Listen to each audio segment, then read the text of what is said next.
big-time movie star, recurring artist, very funny comedian. Jamie Foxx is on his way out. Hey, anybody want some of this? Jamie Foxx is one of the baddest. Well, brother can't never give you your full profit. I told Jamie he was going to be famous. Jamie Foxx, you could act. Jamie Foxx, he's got the voice, he's got the looks, he's got everything. I mean, it's unbelievable. We like to party. Who likes to party? Make some noise. Oscar-winning dramatic actor. We've been blessed with the opportunities to have a drama lane. Comedian with hits on the big and small screen. It's hard to believe the guy on the screen is the same goofball I see at the comedy club. I'm the innovator and the motivator, the originator of this stuff. And a chart-topping sexy singer. May I say, baby, you have the voice of an angel. Oscar-winning actor. He's a multi-platinum recording artist, Grammy-nominated singer, terrific stand-up comic. So you're just taking over show business, apparently, huh? You know, I'm doing my best. And the Oscar goes to... Jamie Foxx. Jamie Foxx. Please welcome Jamie Foxx. Jamie Foxx. Jamie Foxx. The next president of the United States, Jamie Foxx. Yeah, say that one more time. Once again, Jamie Foxx, comedy legend Jamie Foxx. Hey, you know what? I'm gonna make it do what it do, baby.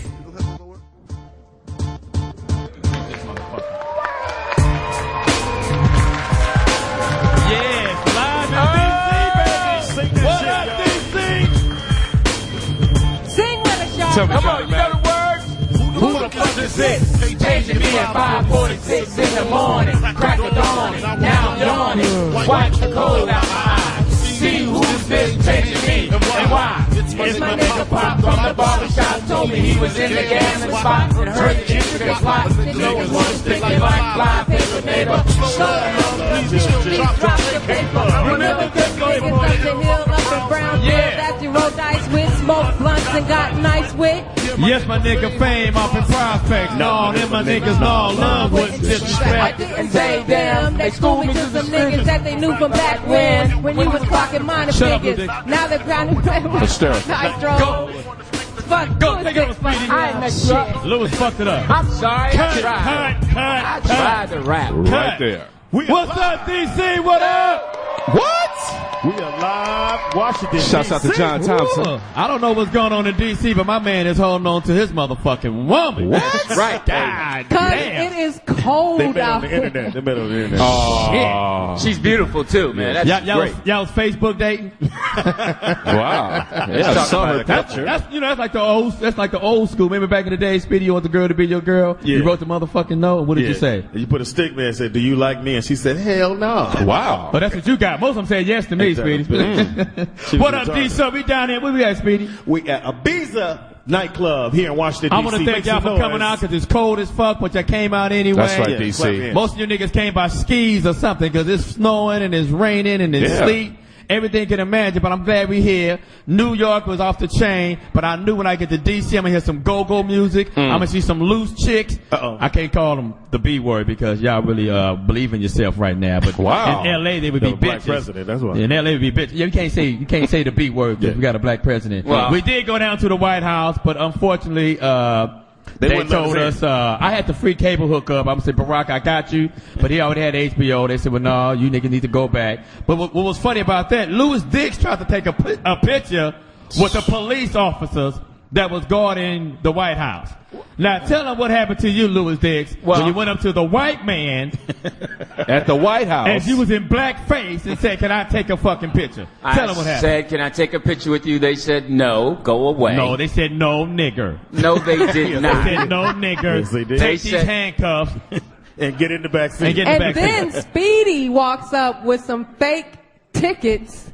What? He missed the state's dinner. Oh, but he came up with some counterfeit tickets. Hey, I tried to get in. The white folks did it. Shit. Did you bring your famous chili? You tried to crash the party? I tried to crash. How far did you get, Speedy? Shit, them dogs is fast. He got to the Department of Treasury. Smithers, release the hound. Hey, how y'all doing? Let's do a quick roll call. Let everybody know who's in the house, and we want to thank DC once again for welcoming us warmly, although it's cold outside. And one of our interns, Louis Dix, took some white man pulled up. Louis Dix love white people. Now, this white man pulled up in his car. Louis Dix stopped him, took all the snow off the top of his car, and proceeded to hit yes, he did. One of all the girls with snowballs. You hit them girls 3 times with them goddamn snowballs. I threw a snowball at Speedy. I didn't throw one at TDP First of because all, I didn't how want to could mess you up ever his shirt. miss Speedy? You were hiding behind Speedy because a snowball is the only thing you can throw at somebody and they don't get mad. So I had fun. I hadn't thrown one in Why did you years. hit the two girls? Why did you hit the girls? Because they moved slow. They were good targets. Hysterical. Well, you should have threw one at your wife. We're going to do a quick roll call. I love the way you think, Speedy. Yes, sir. I think we should knock Lewis down by being divorced whenever we can. Any divorcees in the house? You know what I'm saying? I think they Lewis... happily married. These motherfuckers love each other. Oh, y'all married? Oh. That's right. Good Let for me you. help y'all out. It ain't going to work. It ain't going to make it. You see what happened to Tiger. We're going to get into that later. We're going to do a quick roll call. Go down to the end. TDP, still not running in the trees, Mr. 1, 2, 3 knocks. Give it up for TDP. Mr. 3 Thank you, Knocks, DC. bitch. Thank you, DC. Then we got my man down there that everybody loves to hate. I don't know. Speedy told me to go down here. Yeah, we just Give it up for my man right here. What's your name? My name is Louis Dix, and it's a pleasure to be here. Thank you so much. Fish sticks in your mouth. Lou Dix, shout out to Kiwi. Can I do? Now that's Tell black. the people who Kiwi is. Hey, no. It's a dude out of Colorado. Kiwi is just, she know who she is, and you keep listening right now. I said she. And she keep doing what? And she's doing beautiful. We walk, now, I'm not going to get into that. Hey, I'm happy. Fellas, how could you date a girl for 6-7 months and you still ain't hit it? Would anybody go with And it isn't her that's denying. It's Louis Dix. I'm taking my time. But she's not. She called me last Tuesday. 3 knocks, bitch. 3 Hysterical. knocks, bitch. And over here we got the beautiful, not showing any cleavage today. What? She might get It's too laid off. cold. It's just too cold to show the cleavage. OG Poetess, what's up? weed every day. What's up, Washington D.C.? Now, Poetess, what does the OG mean? I know what the Poetess mean, because back in the days, you know what I'm saying, you had your poems out, your rhymes. And Well, back OG, in the conscious awareness days, you was rapping on the mic, you, Busy B. I don't know who the old niggas was. I didn't go back that far. Jesus, Moses. OG 12 disciples stands was off the for- hook. On the West Coast, OG stands for original gangster. I'm not a gangster, but OG really means original. You're the first, you're original. No, it really means another gram. Hysterical. Shouts out to Overgrass. And over here we It got means that too. hysterical. Over here we got my man 10 Grand. I really hate to introduce him. Wow. But not because I don't like him. Oh. It's the voice that drives me crazy. You feel like throwing up in your mouth, I Johnny did. Mack. It's nasty. Who we got right here? Yo, it's your boy Speedy. wow. See what's happening. Oh, wow. Just sexy and not at all. Why would you recognize Big that? shout out. Big shout out to Adimu. This is the Demo. worst. That's Speedy, right. Speedy, this is the worst voice I've ever seen in my life. Yeah, well, if you can see a voice, you different, motherfucker. Well, niggas always say, see what I'm saying. You dumb, nigga. Niggas You always dumb. go see what I'm saying, so I figure I can see what you're saying. Well, so we went to the White House, and they stopped us. They said, I don't know who you brought down here. First name Johnny, last name Mack. And when you see him at the White House, I said, Johnny motherfucking Mack. Because my real name is Lou Dix. Y'all give it up for Johnny Mack. You know what's kind of crazy? I know, but we all love each other. But I was really hoping that the police, you know, I didn't want them to arrest Lou Dix or like beat him or pepper spray him or nothing like that. But I was really kind of hoping that they detained you and just like hold you in a police car or something like that. I really wanted that to happen to you. Why? Because bad stories are the best stories. Niggas don't really want to hear how prosperous you are. Like you got your wife and your children, your kid go to private We school. loved it when We you got really don't divorced. care. Wow. We want to hear the bad shit. We loved it when Well, your I wife don't have a wife. We loved it when your wife fucked that other dude. We thought that was the shit. You know what? Jesus. Listen. Look at everybody laughing. We really love to hear the bad shit All right. that goes on in America. Listen. We didn't give a fuck about Tiger Woods till the white bitch came out. I had never watched You CNN in my life. You said the white bitch. No, There's no. 4 now. Did you guys hear that? That there's There's 4, yeah. another one has come forth. Another waitress. He gave your name. No, that's just who's going to be the 5th? That's my question. Your wife. Shouts out to 18 hoes. That's a pappy. Another. First of all, Tiger. Tigger. How many waitresses can you have, nigga? I know, upgrade, brother. Yeah, the 4th woman that came out is to a waitress. Damn. And she She's has consistent. already hired a lawyer. For what? She want to get her dibs in too. She got man. Okay, how many ladies would actually fuck Tiger Woods? That's here now. I'm gonna use the word "fuck" with in D.C. What else you doing? How many ladies would have a transgression with Tiger Woods? Transgression. That's what he called it. That's what he called it. I like that. No Tiger, one. Yeah, No ladies in the house. Yeah, fellas. I know the waitresses in the back should be raising their goddamn hand. Sure. But it's obviously he like y'all. It's something that you do with a Crown and Coke to drive this nigga's crazy. That's funny. That is funny. That's Bud Light joke right there, man. I can't get no love from a waitress. But you know what it taught me? Beautiful black women, you are overdoing your education. You're going to college and doing all this good shit. You're believing in yourself, and you're wasting your time. You're wasting your time. You can drop out of college right now, become a cocktail waitress, and get some cock in your tail. Hysterical.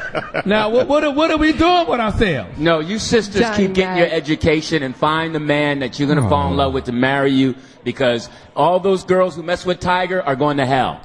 Wow. Damn. But they going in the Bentley. It's all right. They might be paid. They going in the goddamn Bentley. That's hysterical. Because what do you go to school for? To get a good education and get a good job, right? You want to follow? You go to get a good job, right? But apparently they getting great jobs. They're going from minimum wage to a billionaire. Now, what kind of class can you learn at Howard that you can go from minimum wage to a fucking billionaire? Right. I kind of appreciate what Tiger Woods is doing. That's right, Johnny Mack. I kind of appreciate it. Okay. The reason why I like it because he's human. Right. We took him and placed him on a pedestal. Well, we didn't do it. Right. The media did it. Well, he has a nice golf game, though. The white folks did it.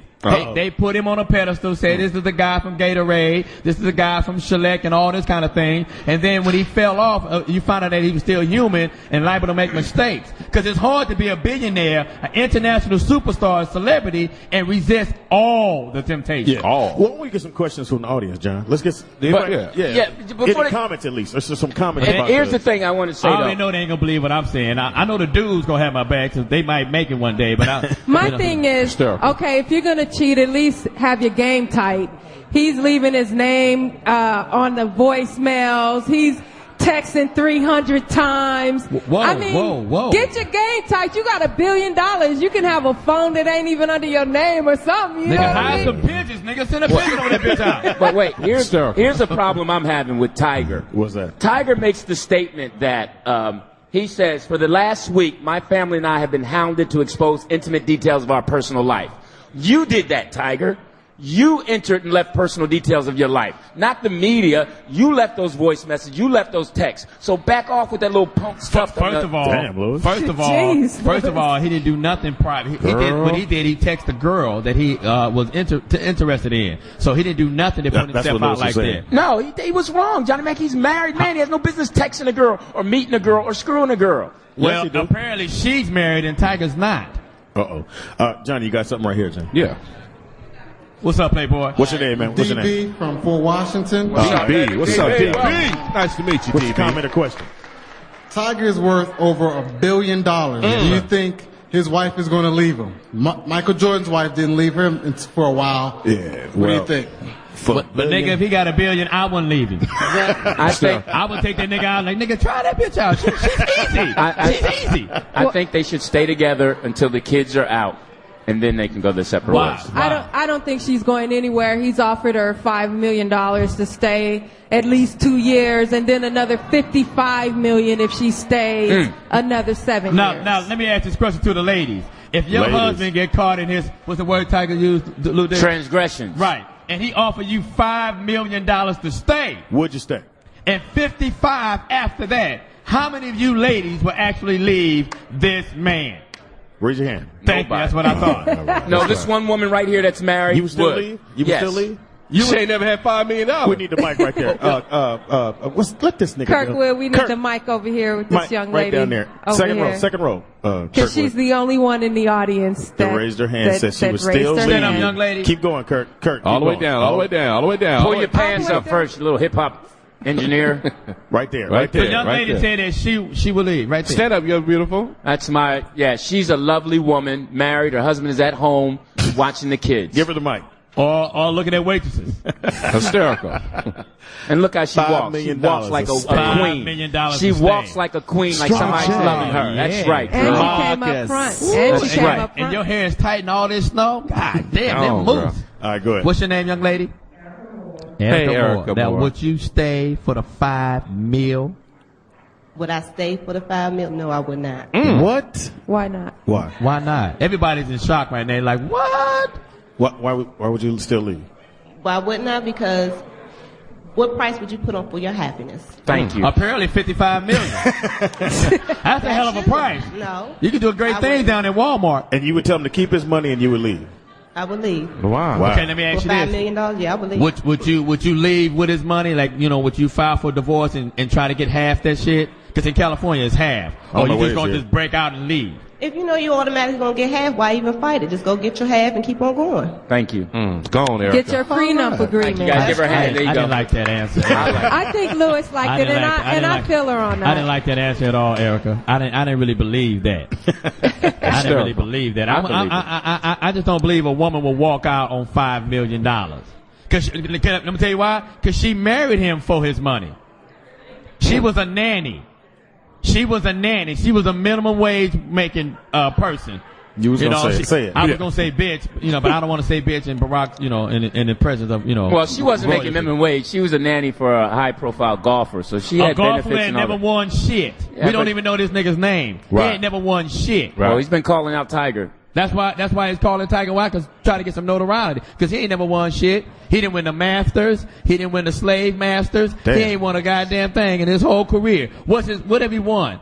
He's a professional golfer, so he's been on the circuit. He makes Man. money. He's making a living that way, Johnny Mack. You can't down that. That nigga out there doing minutes of golf. No, that man, he's making enough money the that ball in the clown's mouth. That no, nigga ain't no he's real. making enough money that the girl was his nanny. He ain't no real golfer. We're gonna take a quick break and come right back. We in D.C. live. Ibiza Night Club, It's baby, going off down. the chain. Bud Shuts out Lights the for West everybody. Unsale. I know the Bud Lights is free, but we'll get some extra free Bud Lights. Say it TC. Yo. in. Yo, we're back in TC. Ibiza, we're back. Night Club, baby. We shut down. Yes, sir. Washington. Northeast? We northeast, right? Yeah, 122 Northeast, right? 1222 First Street, Yeah. Northeast. We don't have those streets in California. Yeah, Patterson. West and We south. just go down Crenshaw. You can figure it all out once you go down fucking Crenshaw. It's gotta be But up right now, we got a great friend of mine. I love this cat. He's always well dressed. True that. Great comedian throughout. Can I use the word legendary? Yes. I can use the word legendary. Yes. Legendary comic. The original first original. host. I guess that's what original means. OG. But he was the first host of BET Rap City. Give it up for DC Dog. Come the on. Mayor, Show the Chris ultimate. Yo, Thomas what's Dog. What up, Chris? How y'all doing? Hey, welcome to Washington D.C. Yeah, we got you. And since you couldn't get in the White House, I couldn't. I thought I'll bring Barack in by myself. You ready? Oh, Yeah, bring Barack in. Somebody pulled the plug. Check. Well, they are treating you like Barack.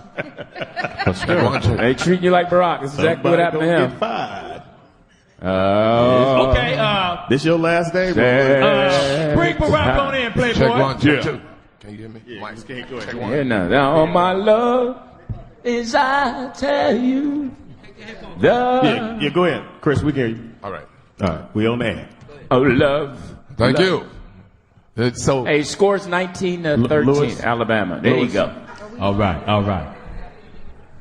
So, Chris Thomas, yeah, here I am. we couldn't see Barack, but I heard know. you got Barack. You don't bring him in. You know, Barack is one of those brothers that just hangs out all the time. The other day I was coming down 295, people in D.C., you know what I'm talking about, right? I'm headed out to Fort Washington, and here come his motorcade at 11 o'clock at night. What? And I'm the first car they stopped. And Barack threw his hand out. You know, he's the only person I know that can say thank you better than anybody I know. Thank you. Thank you so much. Thank you. Thank you so much. He's the only man that he knows everybody who's doing bad. Like he said, and what about that young lady named Sharon Brown? Sharon Brown went to Coppin State College in Baltimore, Maryland, and she can't get a job because the bitch don't know what she wants to do. Hilarious. Yes, we can. Thank you very much. Thank you.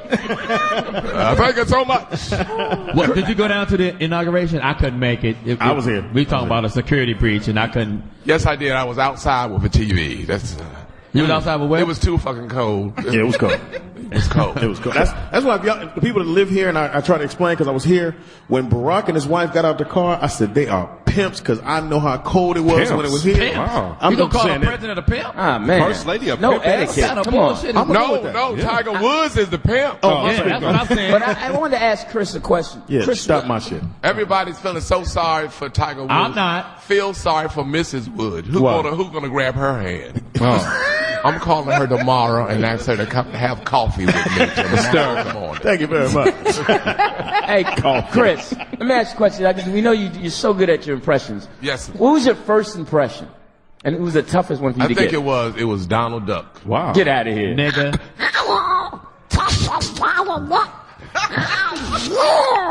I hope you was in the kindergarten you was doing that. It'd be kind of crazy in fucking college. Now, when you go out with girls, because you're single, right? No, I have a. Where's she at? She's Chinese. Where's she at? Wow. She's Are Chinese. you serious? Oh, she said my nails. She's in here when I met her. When I met her, she had $1 million. She's down to 150 right now. Wow. So, do you use your impressions in your relationships? I used to. To a woman's heart, if you make a female laugh. I was in Raleigh, North Carolina last night doing the show. And, if you make a female laugh, you can laugh them all the way to bed, laugh them out of their clothes. And look at this brother right here. He's like, yeah, that's what I do. Yeah. But he got a fucking fella. What's the get out of clothes impression? I do my... Tyson? I do my Billy D.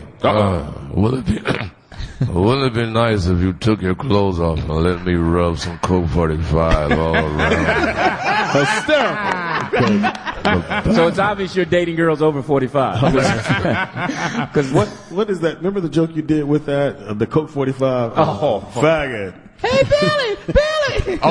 There was a joke about gay. It was a joke about gay folks, and they said, "What kind of dreams do gay people have?" Hysterical. Now a gay dude going to sleep. If a female shows up in the dream, that's a fucking nightmare. Right. Wake up in the middle of the night going, lucky I woke up. That bitch tried to screw me. So you know what the real good dream is?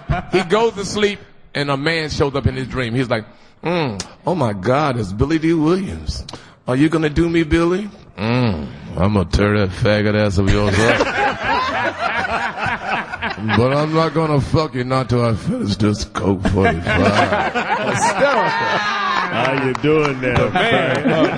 Oh my God, that was funny, Chris. What about you? Do Bill Cosby, right? Yeah, like Jamie. We all doing? And I think it's a God-given gift, right, for those who can do impressions and those who stay with it. Some people get away from it. That's right. But I just want to say that I feel for Tiger Woods. Right.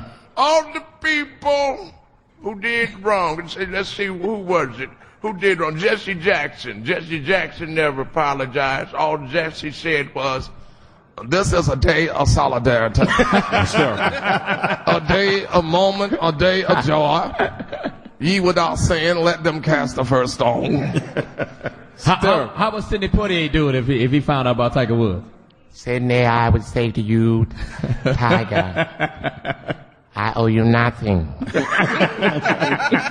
It's hilarious. Chris Thompson. What about James Earl Jones if he talked about the Tiger Woods situation? Well, first of all, let me say, the Tiger, when I put it all up in there. Hey.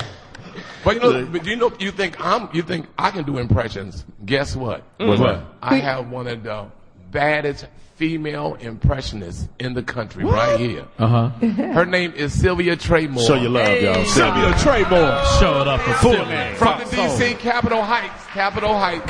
Shouts out to Capitol Heights. And this young lady right here, she can talk like the celebrities and she can sing like them.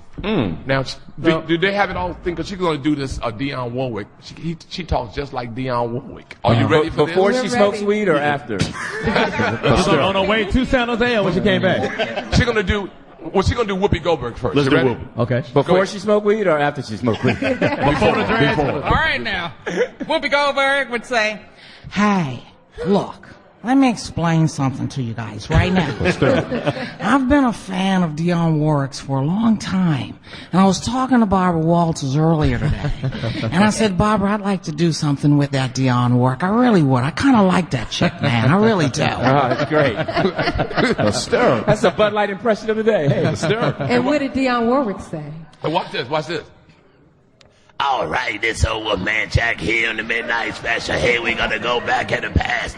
And here she is, the fantastic Dionne Warwick. Oh!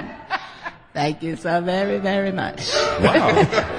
Ladies and gentlemen, I'd like to do a song that Jay-Z rewrote for me about an old boyfriend of mine. And Where the his music drug come problem. from? Here it is. Here's the music. Check this out. Thank you. They looked inside your duffel bag. Found out it was true. Hysterical.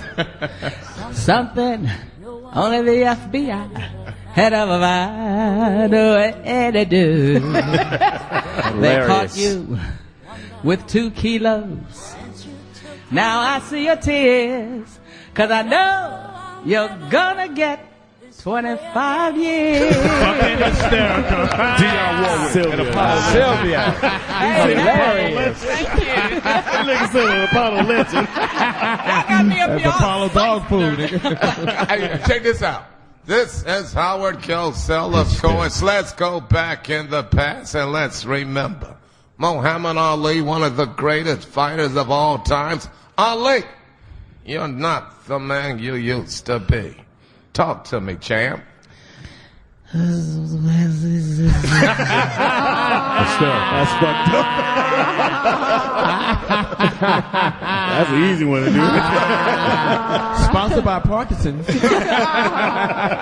guys are wrong. His favorite song is Shake It Up, Shake Down. I know when he had that torch, I thought he was going to set the whole world on fire. Nigga, if we was in L.A., motherfucking fire man was all around I the turned city. my TV off. I said, nigga, this shit in my house is flammable.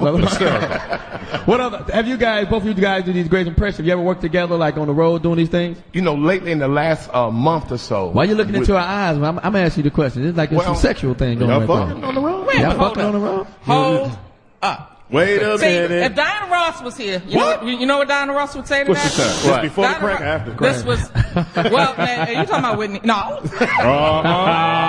That's okay. We can say when she was high. She don't remember this shit. Go ahead. You know, when 2 impressions get together, they want to sit there and feed off each other. Yes. Because we have different patterns of the way we do our impressions. Right. Now, we used to do stuff like when I used to do Rodney Dangerfield, I used to go, hello, I tell you, this is Rodney Dangerfield. You know, I get no respect. Last week I told my wife, let's have some oral sex. She spit on me, you know. I told her I'm coming. She said it's already gone. I told her I think the house is haunted with ghosts. She said, I know. They've been talking about you. Hilarious. Hey, I want to ask you a question, Chris. You've been doing comedy and stand-up for so long. Louis, you remember we did the first comedy special on Black Entertainment Television. That's right, we sure did with Robin in Harris. 1972? 1987. Yeah, your hair looks great. You look great. I've lost my hair, but you've always been so talented. I wanted to ask you, how have you been able to... How do you go from hair to talent? Nigga, how did you do that? Talented hair. Well, you know what? Look, I'm saying I just that... loved you back then. No, I would say that how have you've been able to stay relevant with all these New Jack comics coming? What's been how have you done that? When the last time you said New Jack? Well, you know what? 84. Sorry. Shouts out to Nino Brown. You know something? First of all, I'm not afraid to say Jesus Christ's name. I'm proud to let people know I love Jesus Christ. All right. Okay. Second I guess of we're all, supposed to clap for that. I love him too. Second of all, don't leave me out. I love. Just in case he's listening. Hey, he turned water into wine. The young Jack. I am a young Jack. We all are young Jacks. That's right. Because God wants us to be His children. And I'm a young June. Don't mean that we're gonna go to heaven and say, God, I'm 55 years old. I don't do that. He wants us to be young and stay young. So I'm gonna stay young. Is that why you dye your hair? I don't dye my hair. I haven't dyed it yet. I don't blame you. Can I ask you a question? Yes, ma'am. You were the original host of Rap City, which Right. was if not the first rap program on BET.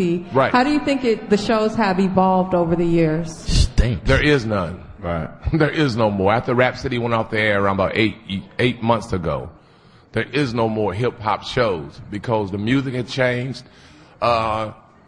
Y'all know, comedians and radio personalities. No one wants to be real no more and be original. Right. You know, we come from the original time. Yes. Right. That's When right. people wanted to be original. Now everybody's trying to find a job, so just because they made their friend laugh on the bus, now they want to be a comedian. Right. Absolutely, yeah. Speedy. No, you're right. No, Speedy. You know, I wanted to do a show called Stop Telling My Jokes. And Wow. dedicated. Shout out to Arnaz J. Wow. So so you've noticed a lot of young comics using material that you've actually originated and polished. But by the time they get there to talk about it, they have already said it. Exactly. If I say I went out and had sex with 8 women, and then somebody bars that line and walks on stage and it just keeps going on and on from New York to L.A., by the time they live it, guess what? They have already talked about it. Yeah. Wow. So does that anger you? Have you No, I'm not angry. Have you heard somebody steal your joke and it went to violence? Because in L.A., niggas will fight you over their joke. I'm not worried about it. I just tell them it's not the problem with me. It's the problem with the comedians. The comedians are not going to want to be around them. Yes. That's Y'all right. know? That's right. Right. The comedians will say, man, I'm not messing around with that cat. And Miss, are you a comedian also? Yes, it's Sylvia. Miss Sylvia. I didn't want to, I want to properly say You your name. remind me of Smokey Robinson, a young Smokey Robinson. Before the crack, after the crack. Let me hit him. I'll play the old Temptation song to you. Everybody you named is before the crack, after the crack. She don't know nobody in the 2000s. You know what? You remind me of Jack Johnson, the fighter. Before the Still crack, got them gloves. Before the crack, after the crack. No. So how long you been doing stand-up, Sylvia? How long you been doing stand-up? Off and on for about 15, 20 years, maybe. What does off and on mean? Off and on, I had to go and do life for a minute. Got kids. Oh, you had kids? Yeah, I got kids. I had to go and do my kids and all that other stuff. And I said, I'm going to take a minute to do my kids and get them straightened out and set down and before the crack. And I'm a grandfather too. Wow. You know, I pay $5,000 a month in child support. When the sniper was out, I didn't pump my gas. I let all my kids pump my gas. They was like, which one, Daddy? I said, oh, y'all get y'all ass out there. Let's see how good put he this really $2 is. in the tank. Chris, I want to ask you, what was your most memorable Rap City show? The day they say you're fired? I've had a lot of good rap cities. I think I ran into LL and he keeps talking about a show that I did. I had brought this car that Chrysler had brought Maserati. So they only made like 500 of this certain car. It was called the Chrysler Maserati. Right. Oh, yeah, I remember that. Yeah. So I did an episode of Rap City with the car where LL pulls up to get some new speakers. Sure. So I come out with all these wires, but I never put the speakers in the car. Right. But I ran into him. He said, I still think about that show. So there's a lot of shows. That was it, nigga. That was your best show. You had some fucking speaker wires.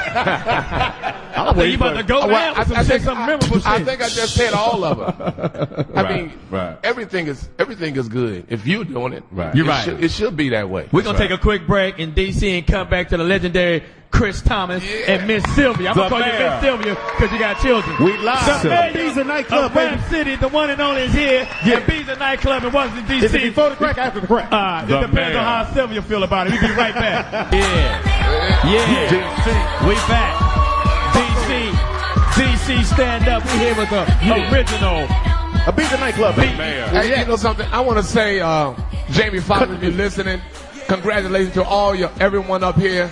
Yeah. Congratulations, because I've been knowing you for a while. Yeah, that's right. Yeah. And it's great seeing Marcus King, too. It was great seeing Marcus King. Yeah, Marcus. He still look the same, though. Yes, he does. I told him, give me a couple of them dollars. Give me a couple of Kimbo Slice with money. I got child support. Give me a few dollars. So when did you start doing stand-up, Chris? Oh, man. We had a comedy club when we were I say we. I say when did you start? Okay, when I started. There you go. We had a comedy I club. always say we. Well, everything is not us no more. It's all we. Yeah, that's a good point, though. You're right. What year was that? When I was in junior high school. Wow. I started a comedy club. But I said we because we talked about it. You started a comedy club in junior high school? Yeah, it was called a comedy club. Real simple, right to the point. It was a comedy club. Right. Inside of the junior high school. We did it in the afternoon. No, did you charge people or you just did it for free? No, we just come on in, yeah. Lunchtime. I was lucky. I was on the morning announcements from junior high school through senior high school. I'm the one that said, good morning, everybody here at High Point Senior High School. Today we'll be eating hoagies, cinnamon rolls. We want to ask all the cheerleaders to come after school. Tonight we have football practice later on, and now we'd like to turn it over to the principal. And the principal would say what? The principal would sound like Bernie Mac. All right, I'm going to tell y'all motherfuckers up. Y'all motherfuckers better listen up. We ain't having all that bullshit up in this motherfucker school today. I'm not telling no motherfucker lie. You better listen to what the fuck I'm saying. Was this a Catholic school? Motherfucking principal's off the chain. What about you, Miss? I'm going to call you Miss Sylvia because I don't want to call you by your first name because I might try to get loose with you. Sylvia is my first name. I put the word Miss on it. You know what? Fuck it. I'm not going to respect you no more. Hey, old bitch at the end. God damn, I'm trying to be nice and she corrected me for my niceness. Look, I keep looking at you looking at the dreamy eyes and stuff, and I be got thinking, wow. You going to go to jail? Yeah, you sure will. I'm strong on love, baby. How long you been doing stand? You say 15 years? I'm 15 years. So, when you cut off, you said you were doing off and on. So you got married and you just. So you still married? No. Cool. Louis Dix. She's not married anymore, Louis Dix. Now, how do you feel about that, nigga? Maybe you can warm her up. You know what? I'm really happy that she took the time to love her kids and give them the time. Because that was important, because those kids needed that. A lot of people just go off their career and do what they want, and then the kids fall through the cracks. Them kids. So, Sylvia, congratulations to you for doing the right thing. Thank you very, very much. Let me ask you this question, Louis Dix. Is that a problem if we decide to go on our career? We don't really forsake our children because, as comics, we got to go get our money and we got to go work so we can feed these motherfuckers. I'm not saying, no. What I'm saying is that I applaud her for taking the time to say, okay, I'm going to just chill and do this. She didn't give up her career. She just decided to she had a husband who had a job. You're not like that. You're the breadwinner. So, Johnny Mack, you have to keep going. And like myself, I'm the breadwinner. You have to keep working. Not me. I told my kids, hey, nigga, after this lunch money, you're on your own. Now, you can take this little chunk of change and flip it. All I got to say is... Hey, I teach my kids the right way to do things. Hello? It's Tiger. Look. What? My wife is going to be calling you. Fucking hysterical. Please take my number off. It's Tiger. You know, and that was Tiger. Now, if you would have called the girl, what voice would you have used to call this white hooker? I wouldn't have used my real name. I would have said, hello, this is Bobo. Look, my lady is going to be calling you, and I want you to curse her motherfucker ass out. Hysterical. That's great. Hey, don't forget too, December 18th we'll be in Miami at Ocean's 10 right there on South Beach. It's gonna be off the chain. That's where I help get weighed in, and I'm gonna win this money, man. Oh yeah. Y'all know that, right? Speedy, Jamie Foxx has challenged Speedy to lose 20 pounds by December 18th. So far, Speedy has gained 20 pounds by November the 18th. I lost 10. Stupid motherfucker. Nigga, please. Take it off your jacket. Don't count. Yeah, you actually were in Burger King today. Yeah, but I didn't get no Burger King. Oh, you got a salad with gravy on it. I don't know who I stole that joke from. But somebody said it. I got something that's happening that I think that you should know about. I have a friend, and this is black people, we're making a whole lot of money. Like Bob Johnson sold BET for $5 billion. I have a friend, he's in the house. His name is Arthur Wittenberg. Where are you? Arthur and Randy. Arthur just, he's a TV producer, and he just brought the 4-point seasons out in New Carrollton, Maryland. Wow. Where you at? Black man. Come on in, black man. There you go. Way to take the show over, Chris. There you go. Raise your hand. Way to just bring Sylvia on. Him and Randy. I figured one of his voices was going to take it over. But come on out here. Come on out here. So let's just, this guy. Okay, way to produce the show, guy. Black. Way to just have anybody else on. And this is what's happening is. Now you brought this nigga out like the fucking world is seeing. We on radio. No. Well, somebody get him a microphone. Well, he's going to speak. But this is what's happening. We don't have gambling here in Maryland. What kind of bullshit is this? But he's going to open up the hotel is going to be like a casino. Wow. Without the slot machines and the gambling. It's going to be like Randy. So it's going to be like in people's house. It's a strip club. It's a numbers place. I bet you can't get in. It's more like a Vegas-style sports bar. Oh, okay. Okay, Raw Entertainment Television has actually bought the building, Arthur Wittenberg, and it's a Sheraton Hotel. And what we have is 15,000 square feet with 900-seat live entertainment venue. That's right. A 400-seat comedy club. That's right. That's where I come in. 22 wide screens. I need to talk to you. Live entertainment every weekend, comedy and R&B. Oh, that's every weekend. Y'all It's clap gonna for that. open late. Give it up. What are DC's on? Hey, and guess what? It's not going to be just any comedy club. It's going to be the grown folks comedy club. And what are you calling it? Excuse me? What are you calling your It's called venue? The Final Score. Game over. Let's play. Wow. Okay, Well, cool. off the chain. I have a question for you. Yes, sir. How much are you going to pay the comedian? No, I'm not even a joke because, Speedy, you know, sometimes you get out here in the urban communities. Not here, but... not here. If you can make them laugh, we'll pay you. If they don't laugh, you don't get paid. But this is what this is what we're going to do. We're going to make it like a Planet Hollywood, but it's going to be a black version where we need your movie memorabilia, your TV shows, so we're going to put it up on the wall and have our own Hall of Fame. You know, well, let's say Hard Rock Cafe, not Planet Hollywood. They didn't do too well. Well, that's all right. But yeah, you so know yours going to be totally different than them. Not Planet Hollywood. They had all the fake Hollywood people. I'm just doing that as an example. That wasn't a good example, Chris. Okay, well. Hey, give it up for Lou Dick, the joke killer. I'm just saying. He slashed his comedy to death.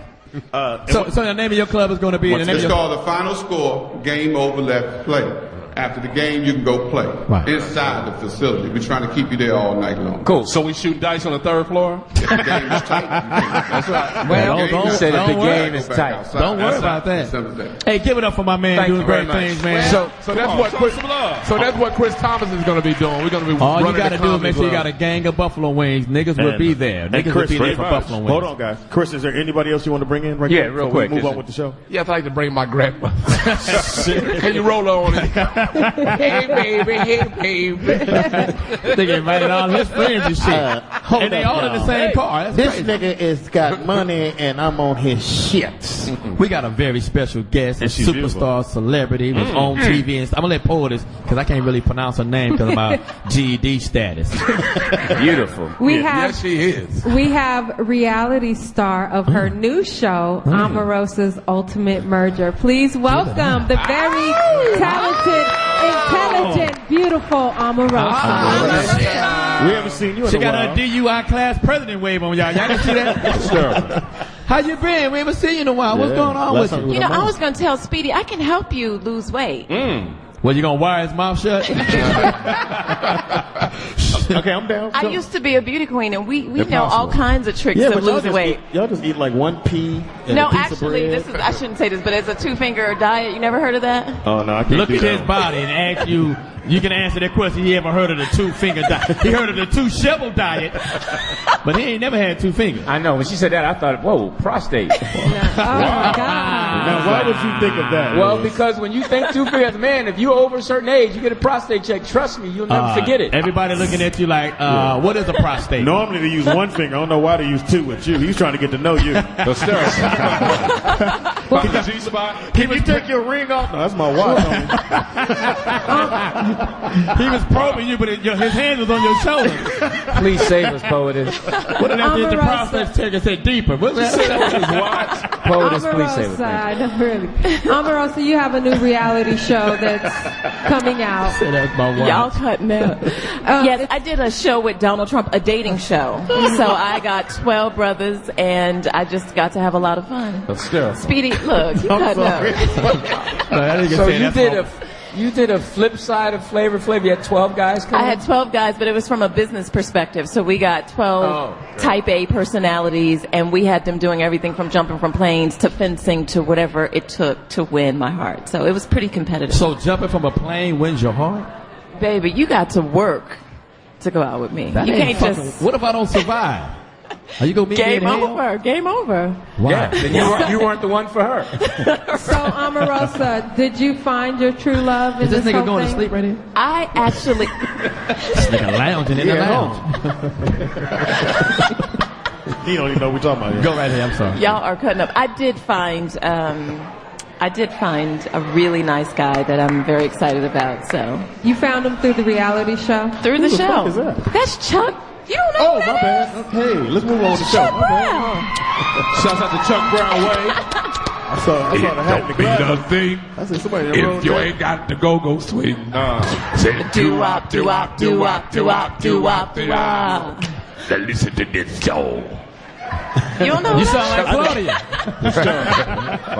So look, I went to HU. All I do is listen to Chuck Brown. So going about your show, so you found someone that won your heart? Are you dating this guy I did. now, or you Well, got- you know, when you choose somebody, you can't be seen with them until the show airs. So that's kind of cramping our style. So we like meeting in London and places like that because we can't be seen. White girl, white guy? What? It was 12 brothers. Okay, I'm just checking. Shit. I'm just. Why did you have Police. Why did you have a multicultural mix? You know what? I wanted to do a show where you brothers had an opportunity to compete. You know, you see these dating shows and there's that one token brother. Well, I had 12 beautiful, smart, intelligent, aggressive brothers who really could run a company or run your household. I mean, Could you Damn, that's dope. send the leftovers to Claudia and I? Oh, what about the nigga that can run the weed stand? That's true though. I did say I went to HU. I know a little something. Okay. So you found the one. She didn't graduate. She just played. You found the one. But were there a couple others out of the 12 that you had your eye on? When it came down to the final 3, I could close my eyes and pick them because they were just, all of them were hot. Okay. And how is it to be working with Donald Trump again? This is, you know, Donald has made me a lot of money, so I'm very grateful to. How much money? A lot. What's a lot? $800 could be a lot. How much is a lot? Enough to cover your car payment and your mortgage. He's got a. First of all, I sit in a Maserati every goddamn day. Now I don't take off in it. He in the back seat, but hey, don't worry about my life. We have a question for you right here, Omarosa. your name and where you're from, sir. He's kind of cute too. He could have been on my show. You from New York? Yeah, I'm from New York. All right. What part of New York? Syracuse. Upstate. Man, you ain't from New York. Upstate, man. She's from the valley. Omarosa, I just want to ask you for the Tiger Woods incident. Oh. Why, it's off the topic, but why do brothers tend to stray towards the white women? Because they sucking dick. On call. Why is it a fat booty, white girls fucking black girls negotiate. First of all, let me just say, as an avid golfer, don't waste your golf clubs on a cheating man. Bullets are cheaper. And that's whoa. Now be careful now. Don't use the driver on. Don't use your 9 Some of us shoot back. Don't shoot. I wish a motherfucker would shoot at me. If there's a young lady listening out there, she's just joking. She doesn't mean I just said a bullet. You could just put the bullet on the nightstand. Why you gotta kill me? Why not just divorce me? Why not just divorce me? You know what, take though? me away But from can all I these answer his beautiful white question? women? Yeah, go ahead. I'm going to answer your question. I live in L.A., Sure. and I see the white girls throwing themselves at the brothers. I mean, like laying themselves in front of their car. I'm not saying anything's wrong with it. I'm just saying that to get to a brother in L.A., you got to fight off 10 snow bunnies. So it's kind of difficult when it's so available and so easy, but I really appreciate the brothers who appreciate sisters because we are treasure. Are there any brothers in the audience that date white women that might Raise want to your hand. answer That that what I'm question into. better than Omarosa can? Hey, Now, I don't want none of you brothers. Anybody by raise of hand? I think I have an opinion on Yeah, that. that nigga saying they gotta look. I think. Ain't nothing better for We got somebody. We got somebody. While he's making his way up, I think we're at in a With his judgmental catwalk. Look. We're in a time He right looks now where it's special. about the person you care about and love and their character. You been to jail, motherfucker? That nigga was dating his bail bondsman. What's your name, brother? And tell us about it. It's Joe. Joe. What's up, man? I'm What's an that? HU alumni too. What's up, HU? How are you? So you date white women? Well, what do you mean by date? You I have- occasionally use This their nigga right credit here. and I purchase thought you things. went to HU. Now you don't know what date means. What'd you say, though? I occasionally use their credit and purchase things. I'm not mad at you, Joe. I thought that's what you meant. You know, Yeah, that's right, I Joe. feel worse using a black woman in that way. Well, so you know when I what? need something paid for, I get me 2 or 3 Oh, white You know girls. what? You're not. You know what? You know what? You on your way to walked Congress. up. You walked up. With confidence. But when that comes out of a man's mouth, it sounds so weak and petty. But it was true. But you know what? It's still weak and petty, and you need to step off because that's weak. Joe, Get out of here. Joe, Get this out is of from here. a man that ain't had That's sex in what- 3 years. I don't care, Joe. But for you to say that you would So take take a it- woman's money and spend He it. said a white No. woman. I don't care if it's a woman. You're wrong. Step off. Go be the man. He Get said out of a here. white No, woman. no. Get out of here. I don't First of all, Joe did not say that. He said I often use her credit. But then if he does that, He did not if he say does anything. it to a white woman, he'll do it to a black woman at No, one he point in won't. their life. Yes, he will. No, Because it goes down to your character. Sisters don't have credit. Let's go back to Joe. Let's see what Joe got to say. That Go is ahead, so say it. wrong, Speedy. Go ahead, Joe. Come on, man. Do you have credit? Joe, Now keep going, Joe. I love the way you speak. Thank you. Oh, thanks a You lot. sound Thanks a very lot. educated to me. Yeah, streetwise. You know what I'm saying? I got a degree too, man, not just streetwise. What's your degree in, Joe? It's actually in telecommunications. Well, why don't you use it and stop using the white women? Well, I do own a media consulting company. Well, then stop, but don't come out broadcasting. WSIInfiniteconnections.com. Go check But it see, out. Joe, that's the problem. When you came up here, you should have stated all of that first. But that's more impressive than hitting that I white wasn't here to try to impress you. I was here to be honest. No, I'm just saying, and that's, well, and you're being unimpressive. You're not really impressing me right now. It's not about impressing you. Thank you, But Joe. that's what I'm saying, Joe. Thank you, I'm not Joe. here to impress you. Hold on. But The what I'm water- saying the water's is, deeper you're on this end. I thought you no, liked it's that. not. It's not deep because you just stepped up. You lost your deepness when you said you would use somebody's credit, Joe. So you guys think y'all can come around here? You know what's funny is you all think y'all can say what you want and not be called on. To be correct, everyone uses someone's credit. It might not necessarily be their credit on paper, but if you go to a club and you get in free with somebody else, you just use their credit. Go ahead, Joe. If you get a job because you know somebody, you just use their credit. Go ahead, Joe. No, here's the thing, Joe. Joe, you have to establish credit first. You're not using their credit, you're And using the way I them. establish credit is the way you're I using establish. them. Let me finish. The way I establish credit is with them. I establish credit.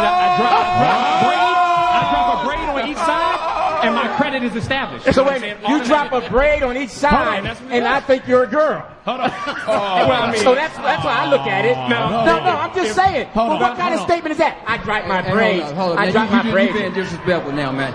You come to D.C. with all this disrespect. Listen. First of all, don't be disrespectful. Hold up. You know, they shoot over here. They shoot over Keep here. it real. I'm just It's all telling you. real. Okay, hold talking on. about he think he a girl. Where is This is security? real. Keep it real, brother. Sir. This brother speaking his Sir. mind. Sir. He's being honest to you. You can't talk with him because you can't cross him up because he educated. You can turn the mic on. Miko. Turn the mic on all day long. Miko, what are you doing? Miko, what are you doing? Okay, here. All right. First of all, we love Washington D.C. That's what's We up. didn't come out here to dish you guys. We came out here to show love, And we love HU too. HU. So that's what this is about. You know. Well, this is for fun. all the listeners that listen to the Foxxhole, you know how we do. We go hard. We have a little fun. So that's what this is all about. No disrespect. Yeah, I'm all It's good. no Well, let me disrespect. establish my credit with you. Right. This is just grown men talking. I was a member of the John Hopkins University Center for Talented Youth. I took the SATs in the 7th grade and got an 1142. I graduated from high school with a 4.2 grade point average. I got a full scholarship to Howard University, where I not only graduated, I was Mr. Howard University in 2001. I have my own business. I own 6 rental units. I'm all good. Right. So the next time I want advice on that's how I should carry beautiful. myself, And that's I'll pray, 'cause beautiful. my father's dead, and I leave that to Jesus. I don't need All right, I'm saying, and Joe, Give it I up wasn't for Joe. commenting on any of that. What I was Mr. commenting Joe, on what Mr. your Howard. statement was in regards to using used a white woman. women. So that's my stand. It has nothing to do with you. And I'm saying that, what I'm saying as my point of view is that. And your point of view has your point of view. And then So you that's how I called me, look. you said, you know, that I resembled a girl and all that stuff. Well, But- that's 'cause you brought because you braids probably out. didn't have any valid points that you could really debate with me. That's probably, usually when people go there, they really have anything you to say. said it first. You said you dropped your braids to get drunk. But that works. Hold on That one second. works. That works. You know, I wish it was a full club night, because in D.C., I could show you on a regular night 10 girls in the club where dropping my braids worked, brother. That's right, Joe. I And don't you see know that. what, Joe? I don't So see wait, that doing tell anything. me this, Louis. What can you drop that 12 girls will like? Your divorce papers. well, no. See, but you know what? But you know what, to Poetess? let me finish, Go ahead. what really happens when I drop my braids, when I inform them that's the second longest thing on my body, they smile.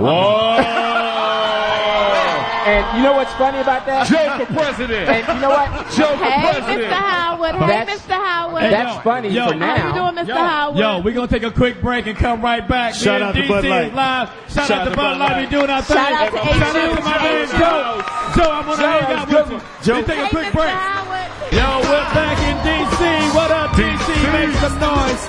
We sitting here with the beautiful, talented, recently shot her own reality show, Miss Omarosa. With a whole bunch of dudes. Great A whole bunch of teeth. dudes. Yeah. What's It the- was beautiful. What's the name of the show, love? It's called Omarosa's Ultimate Merger with Donald Trump. And it's going to be on what network? It's on TV1 starting in March, so I hope y'all will tune in. Yes, we will. It was off the hook. So you taking for it, so you don't want to date me after I lose the weight? Speedy, I've been I'm trying having to get some with money. you for 3 years. What's I don't even believe that. I'm telling you, that sounds no. For what? Yes, you do. Don't That believe just it. sound real good, though. Omarosa, what qualities do you look for in a guy? Because you're definitely a beautiful, intelligent, strong woman. What are the things that qualify a man to get the attention in the heart of Omarosa? Well, you know, because I'm a shallow, vindictive bitch. No, jokes. I actually, you know, I've been married and divorced, so I know what not to do. I married a brother that went to HU. That was nice.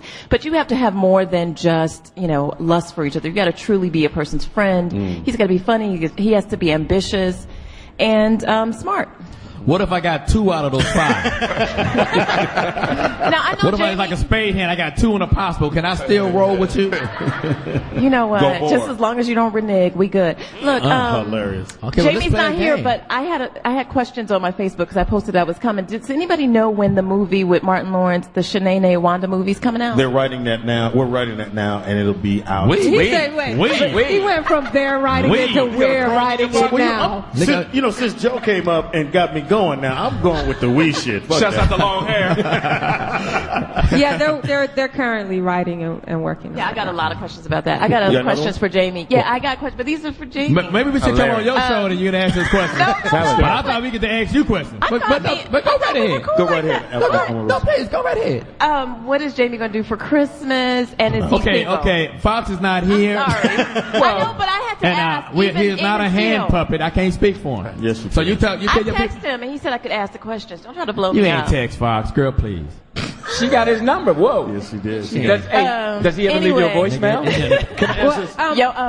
Can you take your name off of my voicemail? Yeah, Jamie left you a voicemail? Okay. I'm pretty sure you've been asked this many times. What does your name mean, or does it mean something, or how'd your mom come up with it? Actually, my father is Nigerian. He's Yoruba. It's Omarosa Oni. It means my beautiful child desires. Wow. Yes, it is. But you just said you're the shallow, selfish bitch. Yes, it is, damn it. Yes, it is, damn it. I can be that too, but I can be deep too. I can be deep But too. Omarosa, you have a book speaking of that.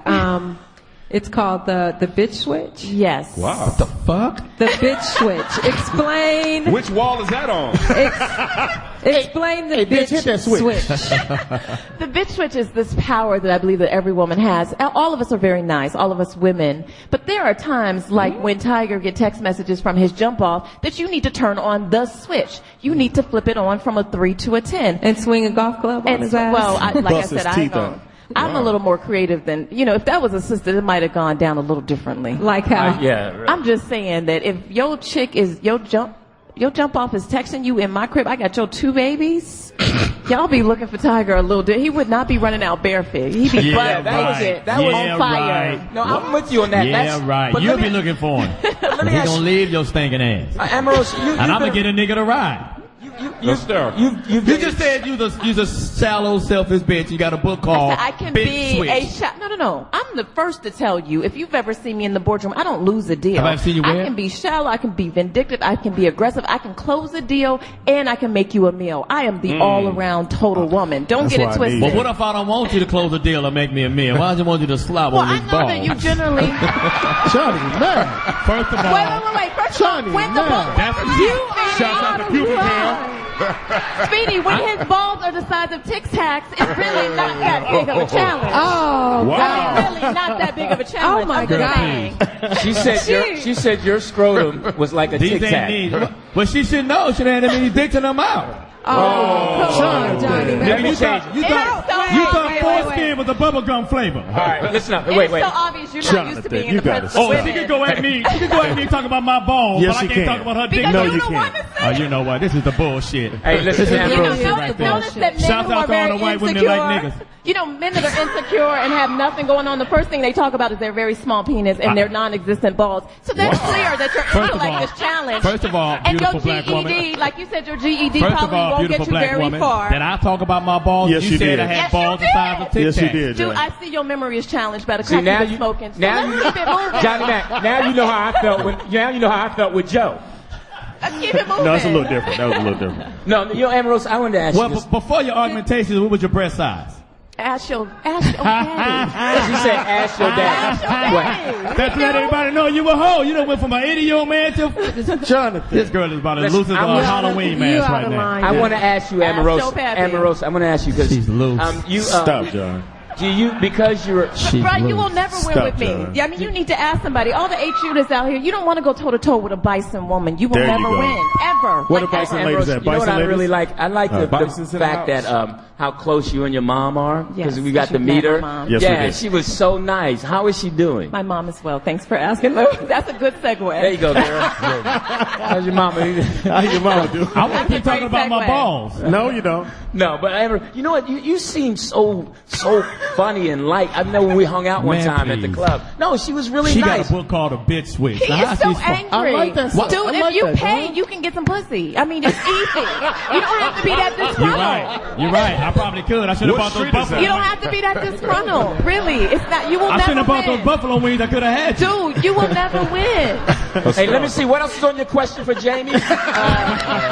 Let her keep going. Omarosa, what else could is your book for women? Who's your book for? And what could people really, the Not woman Johnny out Mack. of the book was written, the predominant of the women Barbie who titties. tuned into. It's so John, sad you to gotta see a be- brother come like. on, I mean, man. really, it's really sad. I'm just asking you some You questions. don't have to be that angry. I trust me, I'm not Trust angry. me, that if you I've go to had the way better doctor, than you you. can Trust me, cure I'm the not angry. itch. I doubt it. You should start with your teeth. When was Omarosa? You should probably start with your teeth, and then you can Maybe the upgrade same to the doctor that did your woman. titties can do my teeth. Your gaps are so big. I hope not, because somebody got it wrong. Your teeth look Yeah. like they wrestling. Omarosa. How old is that joint? Hey, so That's at the Hulk Hogan. Omarosa. And your So titties let me ask look you a like question. sun-dried raisins. Omarosa. No, they don't. Omarosa. Well, pull one out then. Pull one out. Omarosa. Pull one out. Let me see what your titties look Omarosa. like. Pull one out. Let me ask you a question. I love chili. Do you love chili? I love binge chili bowl when I'm here in D.C. That's what I heard we're about to have, we're baby. supposed to get that. Is it really good? It is. It's the bomb. I heard that chili's good. Speaking of We have some waiting for can you us right cook? now. You can really cook? Does that chili come with a weave? I mean, you can burn or you can what? He's crazy. Ask the 14-year-old that you've been dating. She might know a little bit about the weed. She might know about the weed. You can never win. I'm just telling you. You can never win. Omarosa? I'm always gonna win. Yes, darling. Omarosa. Save us, P. Use a hosa. What's your name? On your reality. Omarosa, boy. Oh, I'm sorry. You gonna watch your tone Go today. ahead. I'm sorry. I'm gonna whoop your ass in this motherfucker. Thank you, Speedy. And I'm Thanks be for right having there my with you, back. Speedy. Thank you. Trying to get that book. Omarosa, what Hit was the bitch switch. Or what's it called? Bitch hit the switch. Okay, that book. I was going to ask you what was the most exciting thing you've done that happened on the show? You know, the greatest moment I think is when the guys got to meet Donald, because many of them are businessmen and they really wanted to know, how do you become a billionaire? How do you become successful? So the opportunity for the candidates to meet him and to get some of the lessons that I've learned in the 7 years of working with Donald was probably the most exciting moment on the show. I have a question for you. You know You what? always got a Hanging out with Donald Trump. have What a would you question. say if somebody's I thinking have a about getting question, what too. business should we get in? If a young person's thinking about getting into a business, a certain business, what business is out there for them they might want to? You know, one of the reasons that Donald is a billionaire is he always buys during recession. So he takes advantage of distressed properties and people who are desperate to relieve their property. So I'm not encouraging you to go into real estate, but I'm saying that most of the acquisitions that you can get really, really cheap right now is in real estate, and that's how he's made his money. And you just from hold me. on to it till it gets and better, you just right? hold on Yeah. to it. You just hold on to it. Great. So in Thank DC, for instance, the property values have dropped by 45%. Put your hand down, John. So you can buy properties now for Put nothing. your hand down, John. It's not gonna Now, do happen. you buy a lot of property? I got my I do. hand up. I do. No. I got my hand Don't up. put your hand up, John. Put Wait, it down. Johnny Mack has a question. No, he Go don't. ahead, Johnny. I got a legitimate question. This is one little simple question. You gay. What made you write? Let him ask this question. What prompted you to write Bitch Switch? You know, the book really was designed for the women that came up and said, I wish I could negotiate And do for myself. your titties melt in the wet? Most, Does your titties melt in the summertime? if you could read, you could appreciate the book, but since you can't, why even talk to him about it? Shuts out the speaking You got pictures in the book? Reading You got is pictures? fundamental. Yeah, It is fundamental. Anything else you'd like to I just want to thank you. tell I always your have such a good fans? time I on love Foxxhole. you. I love you. I love you. I didn't get to answer my question. I really want to know what made you write that book. I mean, I wrote it for women who really want to have a voice and know how to negotiate, whether you're negotiating your salary, whether you're negotiating from being released, whether you're negotiating in your love life in your own home. You have to negotiate how people treat you. Right. And you Jonathan. can take control of your life. why you just didn't call it negotiations instead of Bitch Switch? Why not call it dumbass Negroes sitting here trying to check me, but can't? That's I'll buy 2 of those copies, on please. Kindle, Amazon, Borders, Barnes and Noble. Thank you. Hey, y'all, she's show a your bad love girl. one more time, You bought it at Barnes and Noble. What did you say you bought it? Be sure to check out her new reality show, Omarosa's Ultimate Murder. It's called A Hoe from Howard. Give it up for Omarosa. Jonathan. No. One more time. You will never make it out of the District of Columbia talking like that. You know? One more. There is a bison posted at every corner. You need to watch your back. There you go, baby. Thank God I flew here. Wait, before you go, Omarosa, one more time. Did you fly here on your mama's back? You should flew here. We floated on your fake ass titties. All right, Before Johnny. you go, Omarosa, one more time, what's the name of the show and when does it air? It's called Silicone Breastfeed. Shout out to Bud Light. You might need to get a penile implant. So I'll give you my plastic You should know a lot They about gonna call it. penises. They gonna call it the Nike pump. You should know a lot about penises. Go ahead, tell them when the show is going to come on, It comes please. on March on TV1, Omarosa's Ultimate Merger, and you can, of course, download my book on Kindle, Amazon, iTunes, That's Barnes right. & Noble's Border. Check it out. Thank y'all. Big Give it up up to for everyone. We love you, baby. Great, thank you And so much. Omarosa, we gonna be in Miami. Her birthmark is a penis. Give it up for Omarosa. All right. We're going to be in Miami December 18th, Oceans 10 on South Beach. And you can see your boy. I'll be down to 225. Shout out to Bud Light. Shout out to Bud Light. Shout out to Omarosa. We're going to take a quick break, come back, whoop Johnny Mack ass, keep this thing going. It's Foxxhole Radio, baby. DC in the building. Live in Ibiza. Shout out to Night John Club, baby. Thompson. Give it up for Strong Brawls Productions. Yo, we're back. DC, make some noise. We're back. Yo. Live in DC. Ibiza. Nightclub, baby. Shout out to my beautiful friend Omarosa. Which I can see we was winking at one another, you know what I'm saying? Now we met her several times before, Speedy, way back in the day. I don't want people to think I'm mad at her, but I really don't like her book at all, and I refuse to buy it unless I need some fucking firewood. I refuse to buy it. We got some old guests coming out, DC. We got some cats from The Wire. We got my man coming out, Mr. Anwan. Well, shit, he's already out. Big G Glover. Yeah. Hey, your man, guys, so welcome in the Come house. on, DC. I'm going to be real. Man, put it down for Where my y'all. Wire fans at? Clap your hands if you watch The Wire. Shit, I'm clapping right now. My man, you scared the shit out of me on that fucking Wire. I'm in my house going, this nigga would probably whoop my ass on the regular. And the young lady, what was her name? Felicia. Yeah, she was Snoop. Beast. Yeah, she was actually a real criminal. As opposed to? And then she became an actress. Yeah. So when she got out of jail, actually Michael K. brung her to set, took over to Ed Burns, and she had an audition like 2 reads, and she came right on. Wow. Yeah. And how did you get on the show?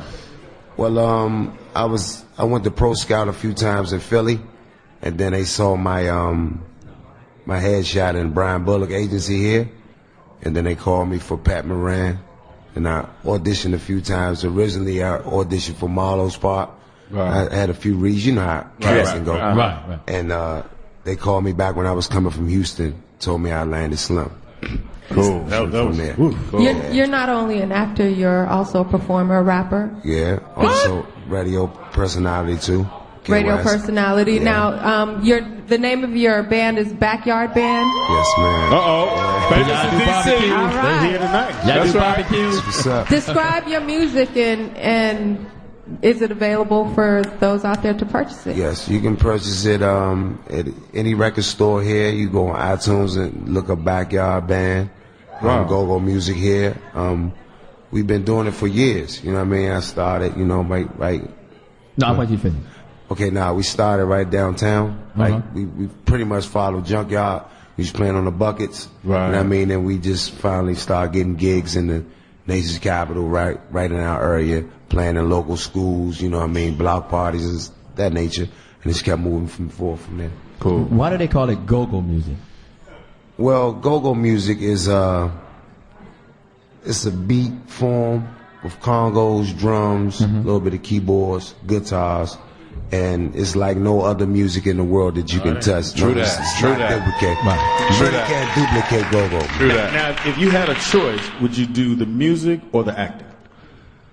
I do it all because in music you're acting too because you have to perform on stage, and the adrenaline push is so amazing. Like you have to just be able to be on stage and have your fans really love it. But I put my time in where I can do it do it all because I do a lot. I do outreach work and the whole nine. That's right. You do all that with the same voice? Because, you know. I think you need a throat lozenge or something, right? Is it because of your community outreach that the mayor of D.C. has declared a day after you? Damn. Yes. Damn. Yes. Sweet. November 20th is my date. Fenty gave it to me.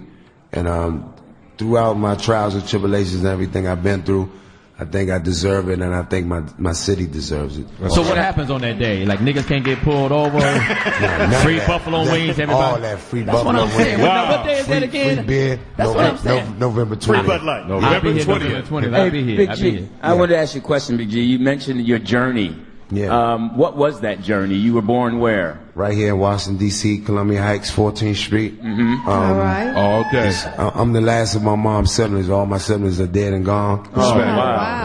I had 3 deaths in back of the road. My little brother, my sister, then my dad just passed. So I'm my mom's last child living. You know what I mean? Wow. So Wow. I have so much to offer to my city. And like a lot of people say, why don't you go? I go to L.A. for casting for pilot season.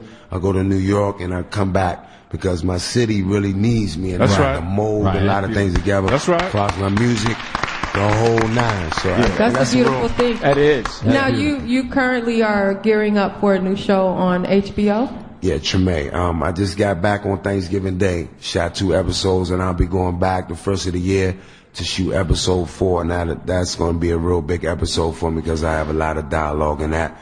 And it's called what again? Treme. What is it about? The same struggling musicians after Katrina. The same people, Dave Simon, Nina Noble, George Pelican, the same ones that did The Wire. They are now based in New Orleans doing a real big program for HBO. It's going to be awesome. It should shoot out in April. Do you play a musician in the movie? Nah, also, I'm playing a rough guy, but you know, I'm a rough guy with some knowledge. That's you know right. what I mean?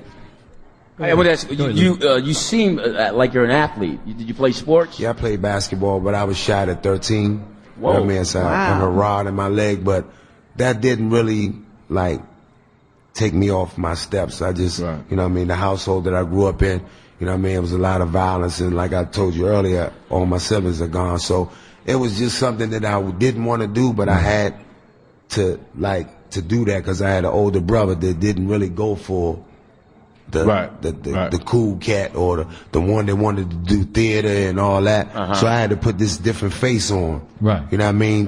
Just to get by. So Wow. You know. How long were you on The Wire? And 3 years. how long was The Wire on for? Like 5 seasons? Yeah, I came on it. Yeah, I came on and I made a big part in it. You know what I mean? And it was a good The run. last season, I think they were more or less trying to focus on the newspaper thing, which was but those other 4 off the chain. Yeah. Off the fucking chain. And how did you feel playing that character? Because I know, like, the guy that played Tony Soprano, he said, like, when the season was over, it was hard for him to get out of that character because it started overtaking his life. So did you have that same situation and problem? I had a lot of rough background coming up. So, you know what I mean? I was shot, you know what I mean, at a young age, was shot several times, you know what I mean? And just in my neighborhood. This is before 50 Cent thing, right? Yeah, before the 50 Cent, you know what I mean? Like I don't really try to dwell on that because, I'm still here, you know what I mean? And I've been shot places that, man, like for the record, I was shot on stage, you know what I mean, performing, you know what I mean? Yeah. What was the how does that happen? Well, it was a whole lot with that, you know what I mean? I was performing on stage, you know what I mean? And I was shot 3 times on stage, you know what I mean? I was shot down in my testicles and the whole nine. So, you know what I mean? I'm still blessed, though. Yeah. Anwan, I wanted to ask you. You got exclusive. It don't work. I was shot. Hey, Shut man, up. I'm good, man. I'm good. You've been through so many personal tragedies of your own, and then you deal with a lot of youth out there in the street. Yeah. How do you stay strong? What keeps you motivated? Well, my family keeps me motivated, and like older guys, you know what I mean, that just like really know what I'm about. When you finally meet me, you'll really know what I'm about. I'm really about bringing my city to the forefront, you know what I mean? Because they push us in the back so much because we have the politics and the so forth here, so they really don't give us our shine that we really deserve. So what's your feeling on our president, Barack Obama? Beautiful, you know what I mean? Beautiful situation. They put a lot of things on the brother's plate, you know what I mean? The country was already tore down. He's just trying to rebuild it, you know what I mean? He's making remarkable things happen. Are you working with him on any of your efforts? I brung him out Actually, I brung him out at Maryland University when he were here before he was the president, right before this term. So, you know, I brung him out, and we had a big thing. You know what I mean? Right. The motorcade and the whole nine. So, you're so intelligent and so together. down to earth. No, I'm just so, really appreciate you taking the time to come out. But do you think you get into politics? I mean, you have so much to give. Well, they say I can run, and I think I could really do something for my community. But right now, I have so much more to do. You know what I mean? I want to do what Ice Cube and Spike Lee did for their town.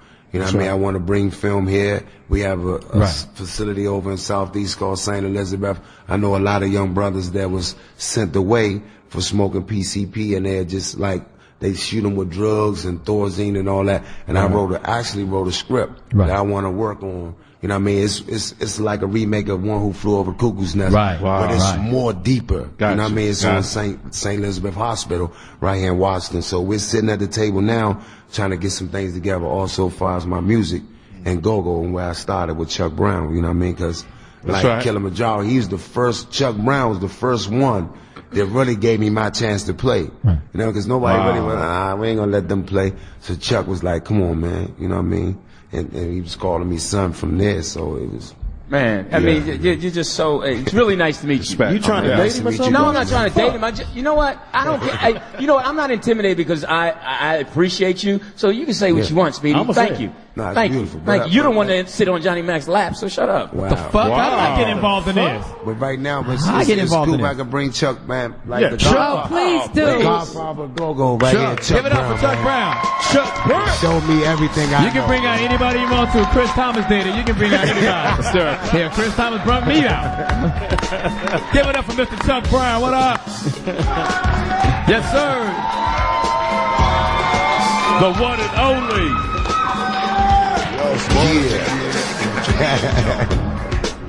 Man, I remember that song back in the day. Welcome to the show, Mr. Brown. How you doing? Fine, how are you? How are you all? That's the same How are voice. you all? Feel like a tennis man. Everybody had a nice Thanksgiving. Get ready for the holidays. God bless all of you. I love you. You're the founder of Go-Go Music, correct? Yes, ma'am. Could you describe what Go-Go Music is? Well, it just goes and goes. It continues to go and go. And we started off, you know, we were doing top 40. Most of the band in the city was doing top 40. So we decided to break it down a little bit and talk to the people, call and respond. I got the idea from a group called the Los Latinos, a group that I worked with years ago, back in 1964 and 65. Wow. And so I had the idea of that percussion and that African groove, you know, stick it in the middle there, talk to the people, call and respond, and there you go. Yeah. Take off all this go, go, go, and you know, you play all night long, you know what I'm saying? You used to leave one gig and go to other. I remember now, back in the day, we was working at Cherries on the weekend. We was working at Cherries. We used to work 4 or 5 gigs. Oh, I mean, I would say 3 gigs a night sometime on the weekend. We leave one gig and go to the other, you know. We played about 8 o'clock in the morning up at the Black Hole, Greenbow Palace, you know. Wow. And so Mr. G, I remember when he first got out here, you know what I'm saying? They invited me to come down to church at one of their band rehearsals. And I went down there and, you know, gave them a few little pointers and all. But, man, they were so funky. I said, man, all y'all got to do is get out there and play gigs. You know, and that's exactly what he did. And he's been out there ever since. I admire the young man. Give his brother some love. Come on. All day. Now, let me make sure I got it right. Because, you know, I'm from Los Angeles. Most everybody on the table is from Los Angeles. So you have the band, and then you have the guy that comes out and, is it sing or talk? Well, yeah, it's talking, right? Yeah, just talking, you know, and later on we started rhyming a little bit, you know. Okay. I have a question for both of you. Whatever happened to EU? What they had? Well, EU was doing that. They're a great group. They're still around. Yeah, Sugar Bad. Sugar Bad still on. I remember when he's great. I remember he was about 17 years old. We was playing down a place called the Hurricane Club down on South Capitol Street. And EU was Sugar Bad was about 17 years old. And man, it was killing. We was on the show with the Delphonics, Stylistics, and Unifics. The who? The Unifics. They ain't Unifics. Yeah, they doing all right. That was a great group, man.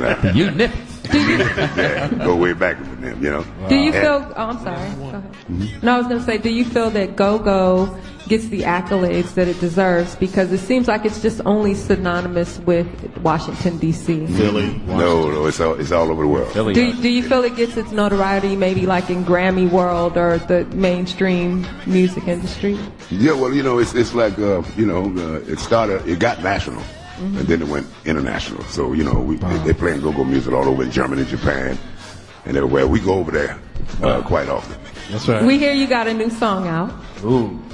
Called Chuck Baby. Oh, yeah. Who's that name after? Could you tell us about It's Chuck Baby. Could you tell us about that before we check it out? Oh, yeah. Well, it was written by a young man named Uno, and he put it together for us, and I told him to stick a rap on that for my daughter because she raps pretty good. And I didn't want to do the whole song, the whole album by myself, you know what I'm saying? I just got to feature somebody on there. I want to feature my daughter, Okay. And of course, the next one I'm going to feature Lil Bennett, Okay. My man. Yeah, now, is there a dance that goes with go-go? Whatever you do. The butt? You do what you do, you know what I'm saying? No special steps and then just groove, move your body. Yeah. That's all you got to do, you know what I'm saying? Okay, well, let's get into it. Louis, did you have a question? Well, I just want to know, because you seem to work with the youth a lot, and they seem to just be connected with you. What's the one thing, advice you can give them that someone's listening out there that can help them work as hard as you or have the same work ethic as you? Well, the kids that are in high school now, and I'm hoping and praying that they graduate.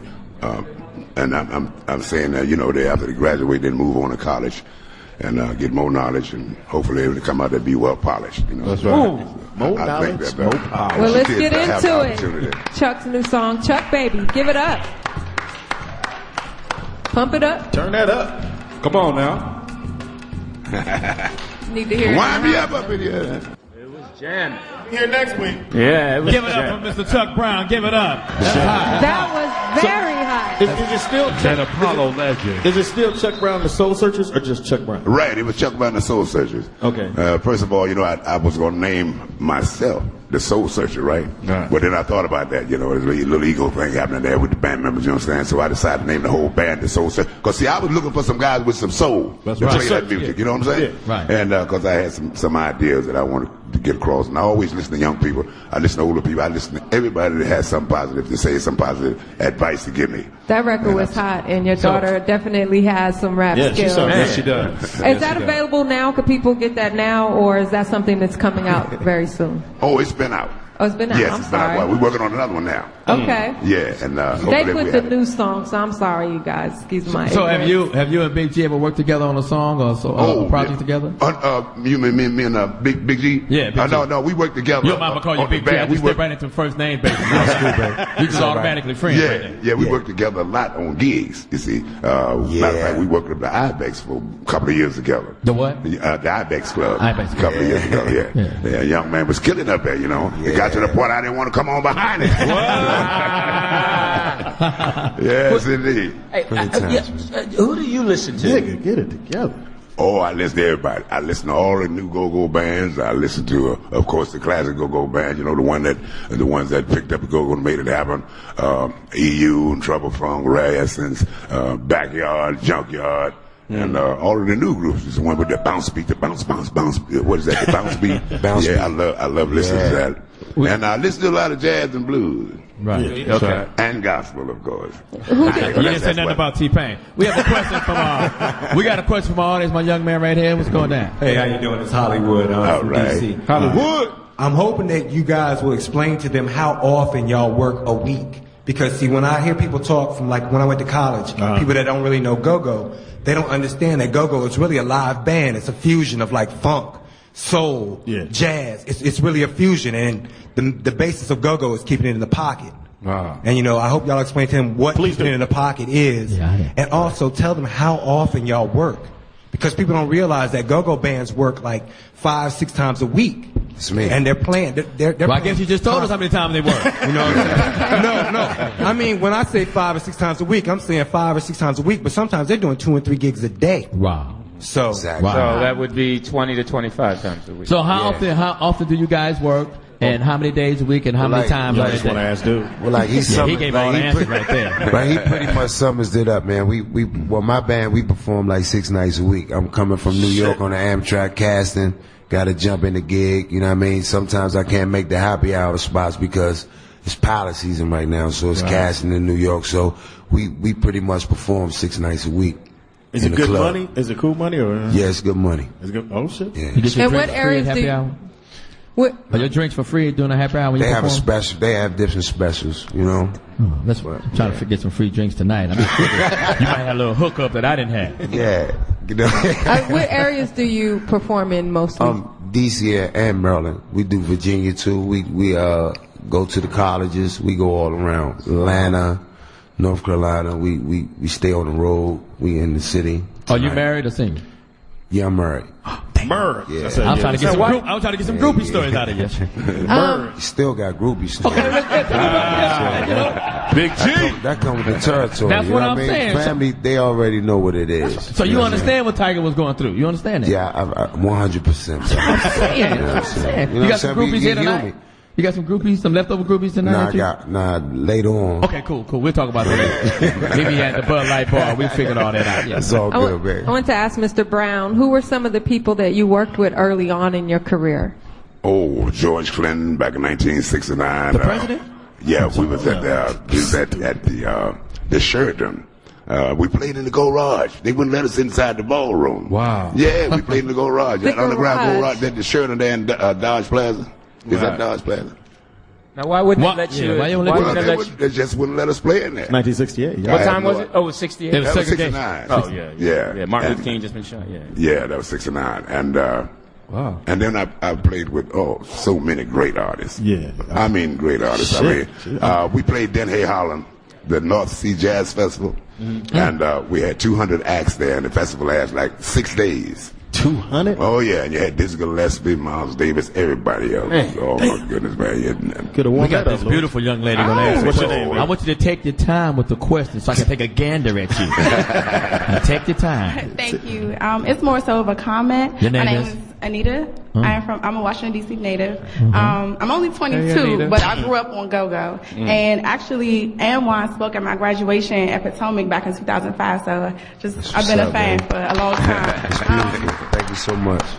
You were asking Mr. Chuck Brown, and this is like go-go greatness for every DC native that's here. We have my generation, we have my mom and dad's generation. So when I see this, it's overwhelming. And you were asking about, go-go being mainstream. And we have cats like Wale that just came out, and he's at the MTV Awards, and UCB is playing. So when we see things like that, it's like go-go's getting put on the map. And I just wanted to broadcast that on the Jamie Foxx show. That's right. Anything else you would like to say? Still believe Anything else you would like to say? Like, what's your sign? No, you leave Johnny Mack She's alone. not You're interested, 22, Johnny. baby. Back up. Right. Back up. Wait a minute, boy. No, I'm not going to let you mess her life up, Johnny Mack. Mack. It's cool. I just graduated from Delaware State University. I'm a Go, girl. What was your major? What was your major? Chili.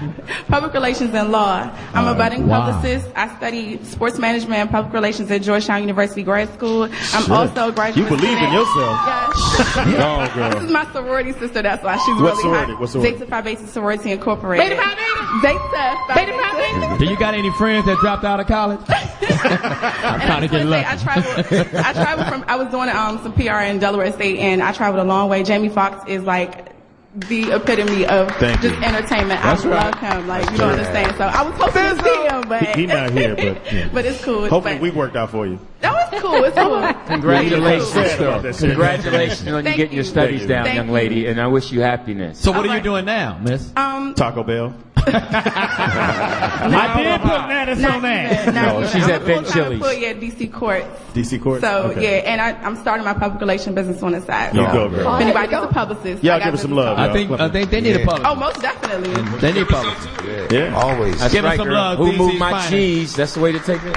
All right. Thank you. It's a great book. All right. Damn. 22, y'all. Stop. 22. Like you studying ass in college. What the fuck? Johnny, Johnny Mack. nice. Shit. It's a comedy show, y'all. Yeah, Y'all but fucking think I'm running for Congress? Yes. 22, man. So what? Shut up, She can shut fall up, off. that was her I've sorority. conquered many Zetas. 22 years old. Are you serious? Yes. Boy, hold on for a second. Now, in your group in Go-Go, do y'all have like background dancers or whatever? What? No, but I wish we did sometimes. That's what I'm saying. You should have some Sometimes we did. auditions. All depends on the show, you know what I'm saying? What about you, Big G? I had to stop that. Why did you have to stop that? Got kind of wild. What do you mean by wild? Just, sometimes. Some loose Omarosas running around there? Loose Omarosas, yeah, exactly. It got kind of wild sometimes, and the girls' boyfriends that want to come in and get mad at the band, they just bringing another light to the stage, what I mean? Don't need that. So the guys want to entertain, be entertained. So. Did you, when you were growing up, has your voice always been that deep? Frog. They used to call me Frog. So yeah, you got some I know it was teasing. hard for you to cheat on the test day. Like, grandfather. Really? How did you have to overcome that, or you just used it? It's just right there. They've never been nowhere. Like, so you were 4 years old, talking about I want milk? Yeah, give me some milk with my cereal.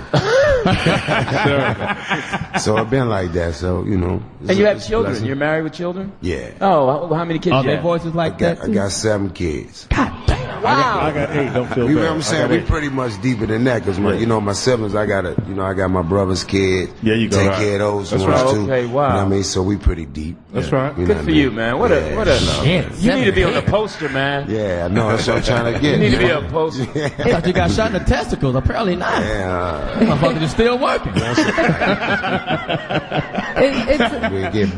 It says here that you're going to pursue a solo career.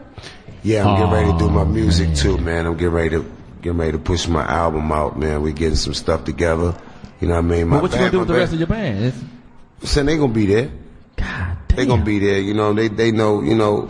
When you have a talent that you really need to push out there, I can sell a lot of units, man. That's so right. you know what I mean? You gotta go and get that bag. Yeah, see, Johnny Mack, when you get some talent, you could put it out there. Oh, shit. Do you have something? I'm about to go solo. Do you have something you could play for us today? I actually don't even have no music to play. I'm saying they play. You know what I mean? I don't really have. Do you have right something now. recorded? I have plenty of things recorded. And available? My band. Available? Yeah, iTunes, they can go get it. You know what I mean? All the record stores here. You know what I mean? Is it just here, or is it you have national distribution? Yeah, not really, like up and down the East Coast. You know what I mean? Richmond, North Carolina, stuff like that. ATL, So, what do you do? Got another question? Well, yeah, because this man works so hard and gives so much. What do you do to relax? What do you... Well, I listen to like contemporary music. I listen to like jazz, like Chuck. You know what I mean? I learned a lot from Chuck Brown. You know what I mean? Like I used to meet up with him and talk to him. He guided me through. You know what I mean? I listen to a lot of Anita Baker. I don't really listen to a lot of rap all the time. You know what I mean? I just lay back and I relax. I take a lot of sauna. You know what I mean? I run in the morning. I run take a lot of sauna. Yeah, What? like the sauna baths. You know what I mean? Where you can that just hot like shit. by yourself. You know what I mean? I run in the morning. You know what I mean? Where it's quiet, I have my hood and I just run. Even in this Just relax. even in the weather like this? Yeah, we saw. I've seen a lot of people out But it was all jogging white. today. It was all white folks running like this. I didn't see no But niggas right out there. behind that, it was two black dudes. You gotta be able to run, man. I have a question. What role, as far as film or television, that you auditioned for that you didn't get that you wish you would have got? What role, like major role, you was up for? I just auditioned for it was a Medea Goes to Jail? I auditioned as a Nigerian doctor, and I really wanted that role, and I didn't get it. And then I also read for a Sierra Leone cab driver. I thought I nailed it the whole time. You know what I mean? Because the casting director came in just to see me read. And it's hard with that casting a lot of times. You prepare, you don't know what they want. You prepare for it. You know what I mean? I just auditioned Thursday for The Good Wife.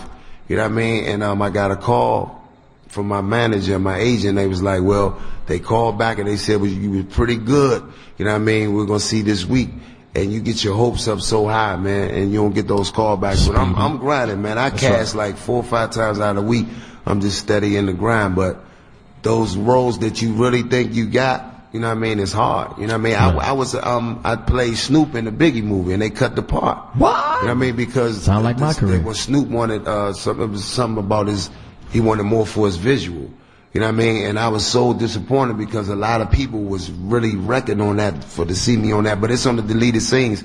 But, you know what I mean, my manager, and they just said keep it on my resume because it counts for credit and I still get paid for it. That's right. Did you have to lose a lot of weight to play Snoop? I mean, you had to lose like 80 pounds? No, I'm already a thin guy, you know what I mean? Not thin as Snoop. I met Snoop a few times, you know what I mean? But, you know, when you got to prepare for those roles, you just got to get into it, you know what I mean? But now that I have an agent, finally have an agent, so, You know what I mean? It's things are looking. So you was doing all this without an agent? Yeah. Wow. What? Wow. I have a question for Wow. Give it up for Mr. that. Chuck Brown. That's hard. That's hard in L.A. without an agent. You started out as a jazz artist. What do you think of jazz today? I know I didn't start out as a jazz artist. No, I started out, you know, I've always been music inclined. You know, jazz I always listen to, jazz, blues, and gospel.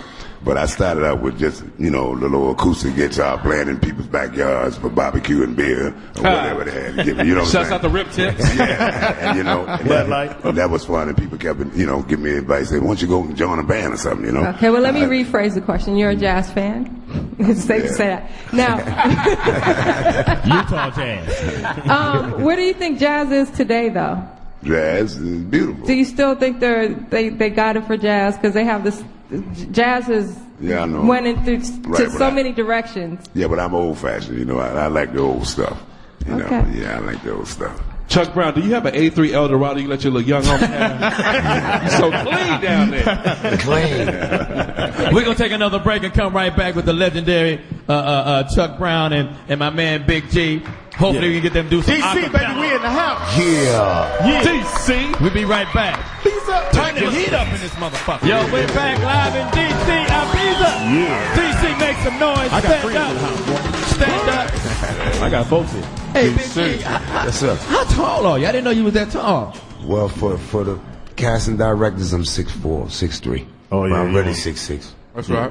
And you said you got something happening. Tell me what you got going on. Yeah. My own record label's coming. Yeah. I'm doing a reality show, doing the whole nine. Like we're gonna make the band here. You know what I mean? We get ready to do it real heavy. That's hot. Real heavy. You know what I mean? Got tons of things on the table right now that we get ready to do to blow this city where it really supposed to be. That's right. You do great work, my man. I appreciate everything you do for the community and the country. Go ahead, baby. Young lady with the dreads. Yeah. Tasha. Hey, Tasha. Hey, Tasha. I'm a teacher at Luke Seymour in Alternative High School. Congratulations.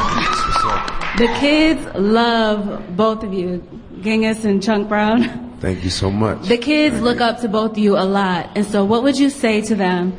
That's one of my questions. And my second question is, would either of you or both of you come and speak to the kids anytime? Sure will. Can I ask you a question? What is an alternative school? It's a school for students 16 or up, 16 to 21, who have either been expelled or for some reason cannot attend the regular high schools in the city. Johnny Mack, that's continuation. Yeah, and in California it's called a continuation school. Yeah. Okay. Oh, okay. I did take 2 pictures down there. But anyway, she said, would you guys come speak at those schools? I definitely will come. I do that outreach work all the time with the Peace of Artists. Also, I'm getting ready to launch my own thing where I'm doing the G Prince. That's a given. I love to do that because I was counted out. And for the kids in that school, I just encourage you guys to let them know that don't stop and never let anyone tell them that they can't be what they want to be in life. Because I was counted out a long time ago, and look where I am now. I'm still pushing, and I'm just trying to do it. So just keep that in their heart and let them know, and don't give up on them. Yeah, they can be on the Foxxhole one day. Let them know. They can be here. They can be right here. That's right. Because we're going to fire somebody tonight. And what was your second question, My second question is if either of them would come up and speak to the kids. Because the kids really look up to both of them. But I don't think the kids really understand why they need to finish high school and why they need to go past high school. So if they could hear it from some of their heroes instead of just from their teachers, I think it would take them a lot further. Good for you. Done deal. We're going to make it happen for you. Congrats, and thank you for teaching. Anytime I will. Give it up for the teacher. For real, for real. You're one of the heroes. Yes, you are. You're a hero. Love the gold shirt. That's nice. That's nice. Stupid. So we're going anything else you want to get out, you or Mr. Brown, to the people?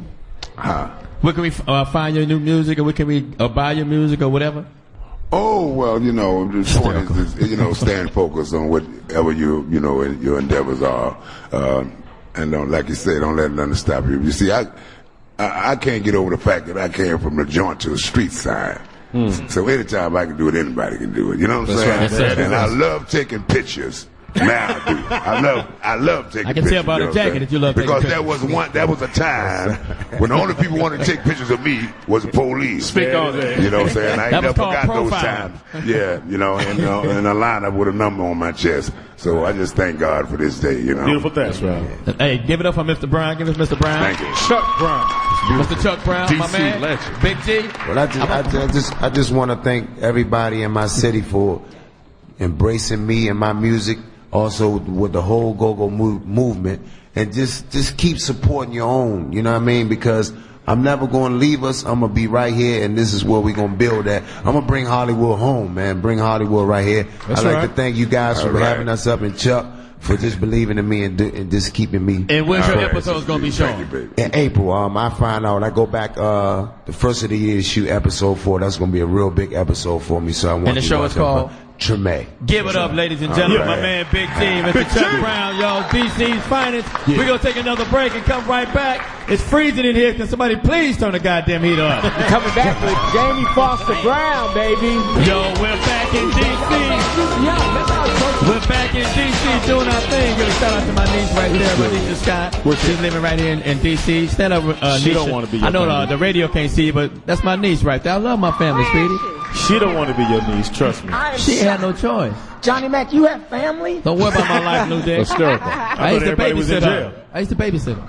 We got another special guest coming in. I love the hair already. I love the hair. I feel you. I love it. I love it. I love it. Our next guest she's a legendary journalist in the game. She has her own magazine, Sister to Sister. Please give it up for Jamie Foster Brown. Yeah. Jamie Foster Brown. Yes. Ain't that a singer? No. Who said that? So let's talk about your magazine. How long your magazine been going on? 21 years. I've even read Sister Sister. Huh? I read it. I know like that. a lot of people, a lot of men read it because it's about the music industry. It's like People Magazine for African Americans. That's right. It's really what it is. You know? So how do you get all your information? And I know that you've been doing it a long time and may have a lot of relationships with the celebrities. Do you feel like they open up to you more so than someone? Most of them know me since they were baby acts because, you know, I worked for Bob Johnson with BET. I was his secretary. And then I became producer of Video Soul, so I worked with Donnie Simpson. Okay. Wow. So I knew all the baby executives in the industry and kind of came up with them. And I used to bring all the artists over to my house. My husband would make pancakes and sausages for the executives and the artists because we were in competition with MTV. No, MTV. Right, okay. Right. And everybody wanted to be on MTV, but they didn't want you Negroes on MTV. Sell out. Goddamn sell out. You sell out. True. So that's how I got started, and then I left about 4.5 years later, and it was like I was going to just do a mimeograph sheet. You know, I was always interested in the people who made the stars. Mm-hmm. You know, because we don't have royalty here, but we have celebrities and we have stars. Gotcha. So who are the people who decide who the next Rihanna, Bobby Brown, and all that would be? So I started writing about those jokers, and then they were. You raise your hand? Yes, ma'am. Okay. I want to know what did you do to convince those young acts to not to be on MTV but to be on your show? Well, because I would give them 10 minutes, a half an hour, an hour, 2 hours, whatever I could do to get them to come on and be with me. In fact, at that time they didn't have black music divisions; they were just starting, and they didn't have budgets for black acts. So I would bring on an act, put them in the studio and be at the studios for BET. I would play their record and then have 3 cameras on them and shoot it. Okay, that's your video. And then I would but the acts and the executives remember that. They remember that, huh? And so, you know, we know you're known for the gossip. What gossip do you have for us today? Oh. You got any good stuff? What do you want to know? I Okay, want so some then good you know what's on the cover is Wendy Williams is on the cover now because I had to do my girl because she came from radio and she went into television. Now the show is doing very well, and the show's being picked up for 2012. I asked her, I said, how do you feel about, because she hurt a lot of people when she was on radio because she was very, harsh, something you would say. And she said she didn't have a filter at that time. She didn't know how to filter that information, what to say, what not to say. Plus, she had the big drug. Is he like that? He's just I know exactly what to say. He don't have no filter. He don't have no bumper. I know exactly what to say. But in talking about... You said the drug problem. What did you say? She had a big drug problem at the time. I thought it was really interesting that her husband, who was with her all the time, Kevin, actually was the one who got her off the drugs. It hurt him so bad, and he's a big strapping guy. He would cry when he would see her on drugs, and so it really bothered her. So that's how she started weaning off of drugs. What do you mean drugs? talking about cocaine, heroin, Quaaludes. What do you mean? You know, prescription drugs. What do you mean? No, drugs? she wasn't prescription drugs. I think she's talked about it in her book before, like it was cocaine or something like that. Yeah, she's talked about it before. So she was a crackhead. That's nice. Some more information. We need some more. I was going to say, I see also that Cat Williams is in your latest online issue. What's going on with that, brother? Well, Cat, you know, I was on my way down to Atlanta last week. Tiny Lil Wayne's little girl had a birthday party, Reginae, and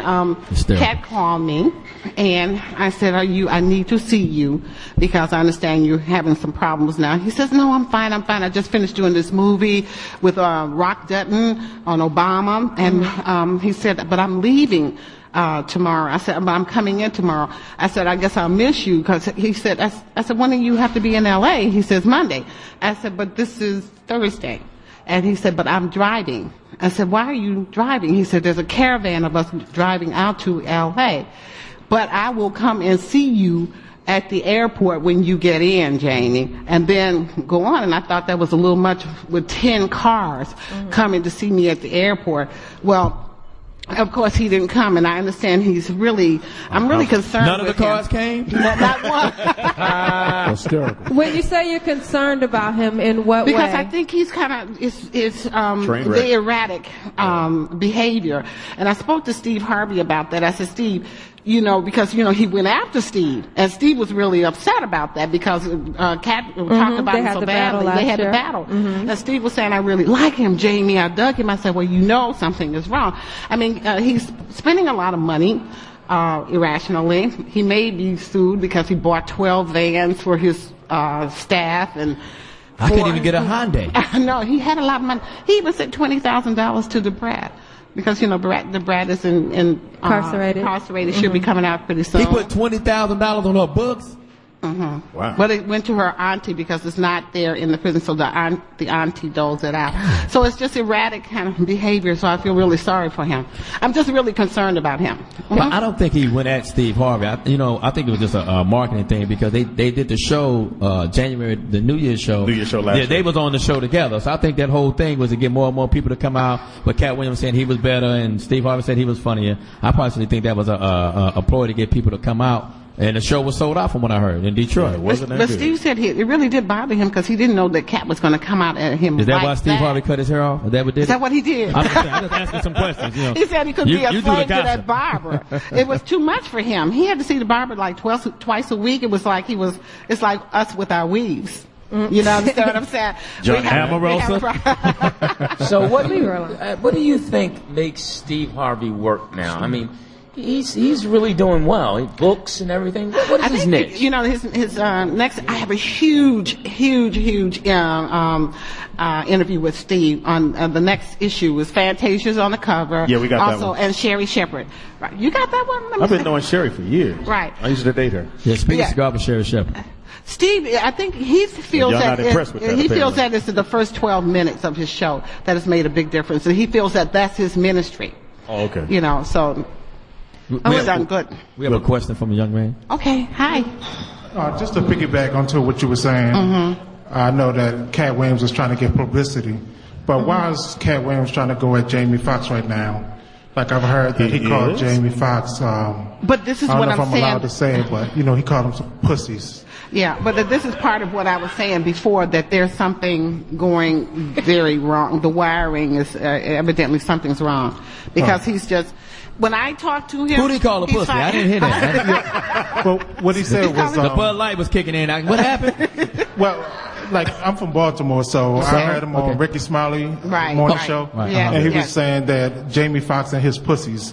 So. Oh, he called them. Would that be you guys? Oh my God, that means Would more. that be y'all? Am I a pussy without the hair? What kind of pussy am I? No, I'm just trying to figure out why. I mean, because usually I'm in the business and I try not to get caught up in the drama, but it is what it is. We've cut a few jokes on Cat Williams, so he probably was trying to get back at Foxx and the crew. But we've said some things about Cat on the show that he might not have been too happy about. And I like to say this as comments. This is not hip hop. We don't don't battle each other. We don't do all that. Right. If Speedy got a beef against me, what we do, we just get on the stage and may the best man win. We don't bag on each other and say, fuck your luster sip perm. We would never do that. But we would do, you would do 15 minutes and I would do 15 minutes, and whoever get the most groupies win. That's how I live my life. Yeah, we wouldn't get mad. If he was in a booster seat and I wasn't, I'm not going to get that mad about Not that. at all. You know what I mean? Not I'll at just all. roll on. Some of the things that I'm aware that Cat. We got another question. No. Okay, cool. You must be Chris Thomas' friend, but keep going. Some of the things that I'm aware that Cat does is that, he try to use whatever leverage to get up, and I don't know if it's just publicity or whatever.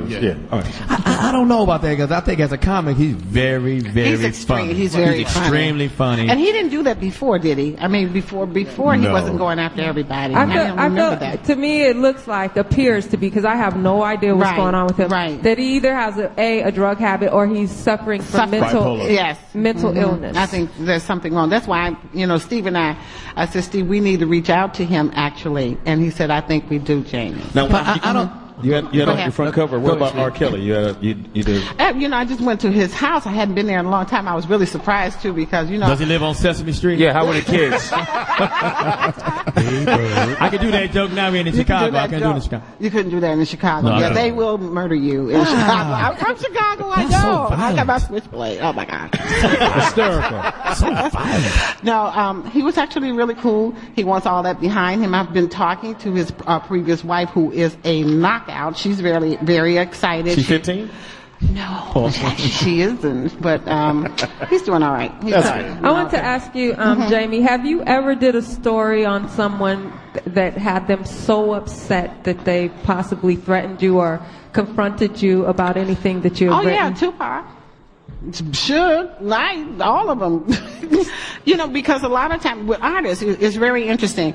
They can say whatever they want to say. They can write whatever they want to write. Go in the studio and put it out for millions. Okay, It's okay. But if you say anything about them, they have a problem. Right. They have a problem, even if it's true. Sensitive gangsters, what I call them. Well, it's sensitive things, but the thing that happened with Tupac is that he said he would send somebody to F me up.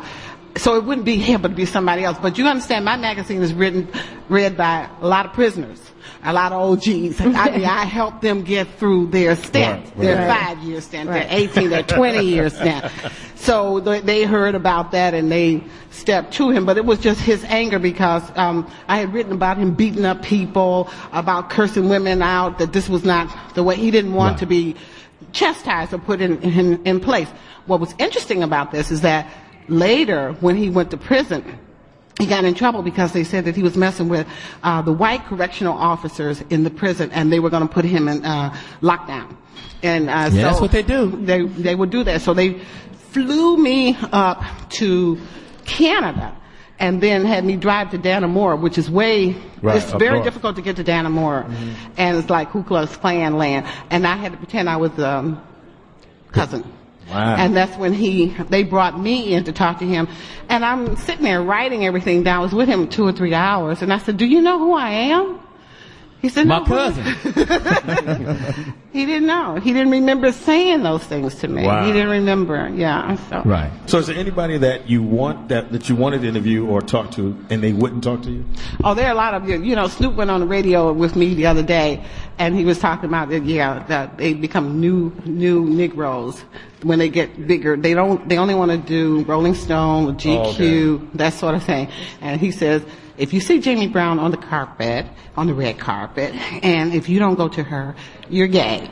Wow. Don't you just love Snoop? He's I the love best. him. I love him. Now, Jamie, I was just wondering, there's so much with people being outed. You don't seem to do that. I'm not interested. That's really nice of you. Why not? Because I think black people have enough pain.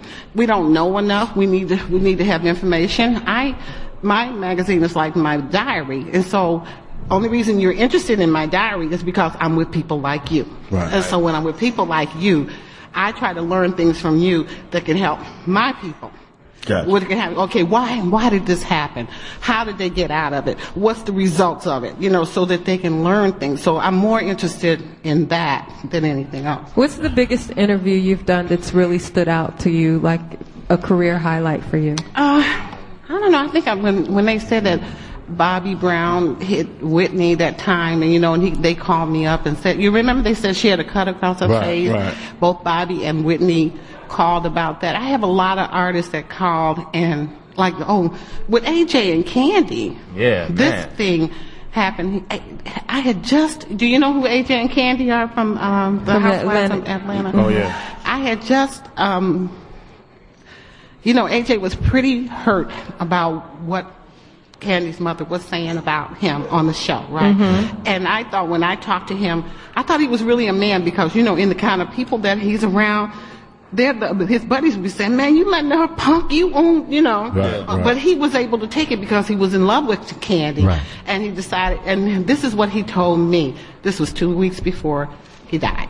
And so he got a chance to say what he had to say, and I told... It really hurt him. It hurt his family a lot. I went to the funeral and all that for him. So, but Candy and I was with her last week, and she's getting through it. She's still hurting though. Now from gossip. Is anyone in our audience want to ask a question? You want to ask her about some gossip? Because I love a good gossip. I love a good. Give me a good story. While we're waiting for someone. Yeah, I got. Well, I wanted to. Ask a good gossip story. I was just gonna ask you. How do you feel? Did he hit you? How do you feel about the whole Chris Rihanna thing? And have you interviewed either one or both of them since the incident? I was with Chris last night and his mother and them. And this is one of the things I really wanted to talk about because I have been beaten before. I've been married a long time, but my husband and I broke up, I think, in our 13th year. And I got with this guy who was just, I had an out-of-body experience. That's about what I can say at that time. But he beat me just for the hell of beating. That's one thing. But one thing that I needed to mention, a man shouldn't hit a woman because that power is just amazing. He doesn't really know his own strength. But the other thing I'm the only dude gonna clap for that. And I hit my bitches on the regular. But do they hit you? Use a punk motherfucker.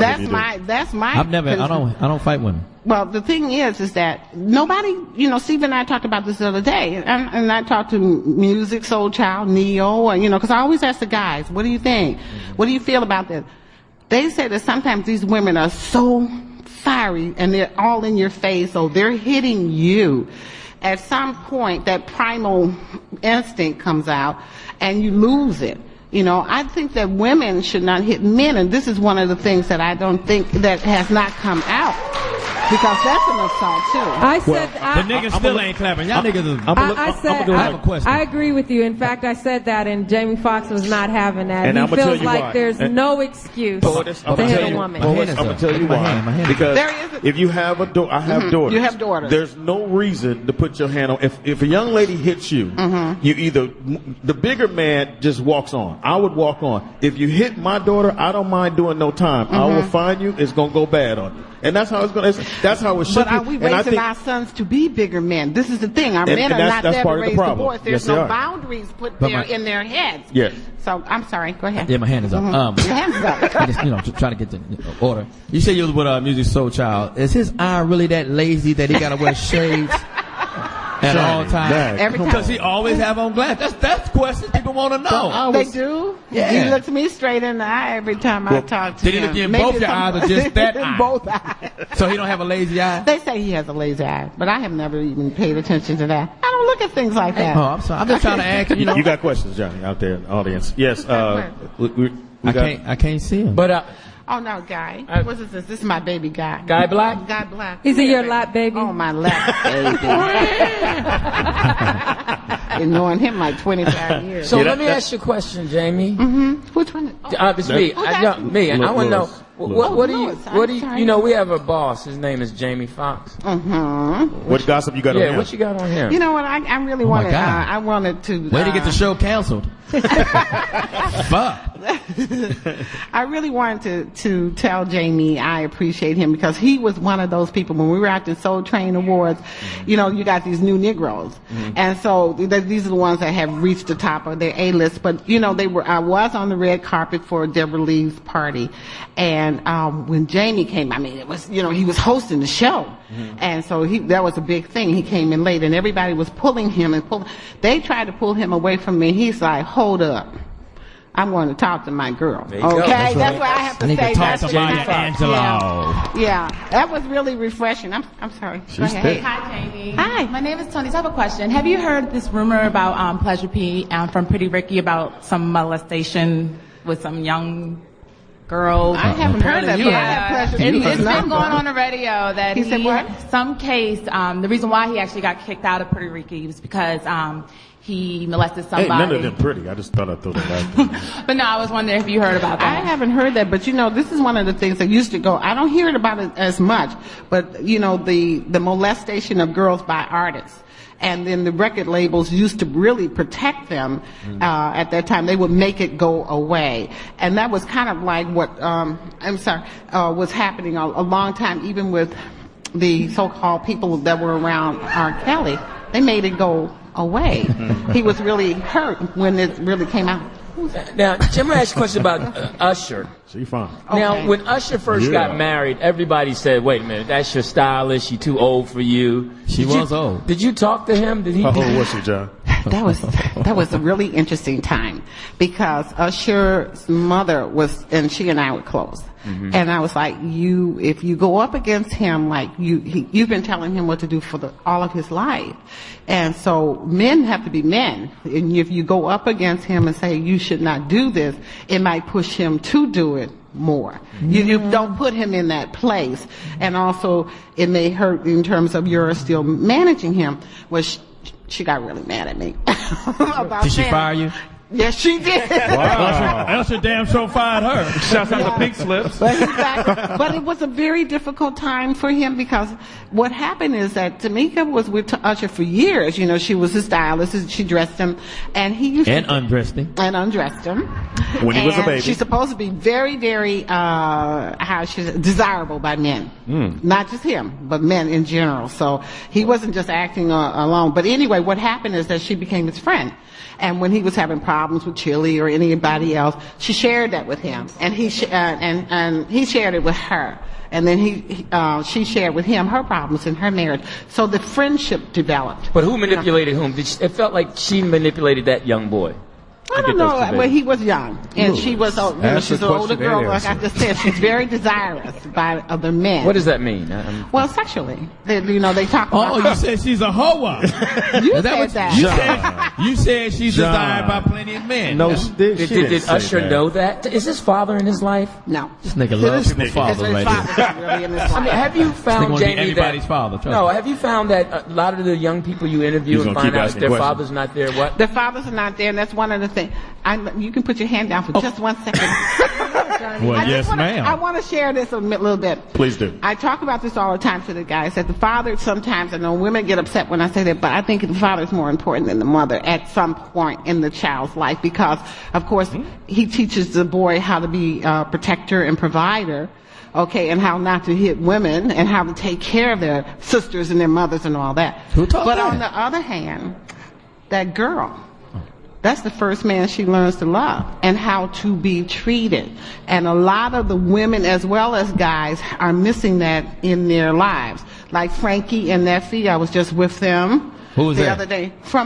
That's Keisha Cole's mom. Keisha Cole. I don't watch that bullshit. Get cabled in, nigga. I don't watch that shit. Read Sister to Sister. Yeah, read Sister to Sister. I don't watch that shit. I wanted to ask you, when you hear something about an artist that's a friend of yours, like a rumor, like she brought up Pleasure P. I will call Pleasure P. Right. So do you call them up and yes, get the real story and get the story straight? Yeah, with bloggers, it's really hard now.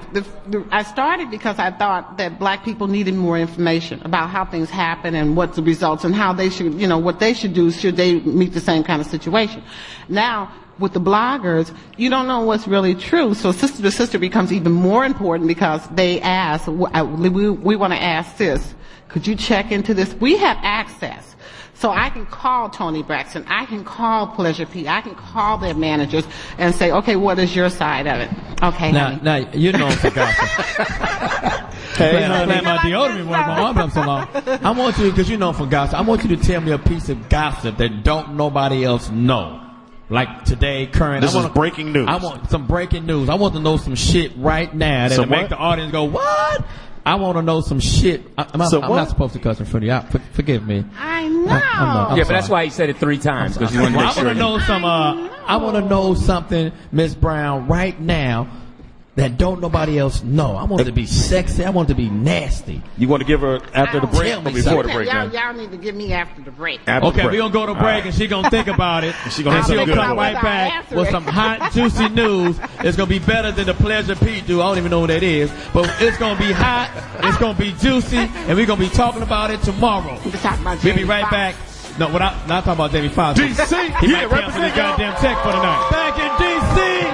I'm loving it. Ibiza. Some go-go music. Hey, y'all give it up for the nightclub. Y'all give it up for Ibiza for letting us come out here and do the thing. Y'all give them a big round of applause. Yes, thank you. Thank you for the Bud Light. Thank you for the Bud Light. Bud Light in the house, baby.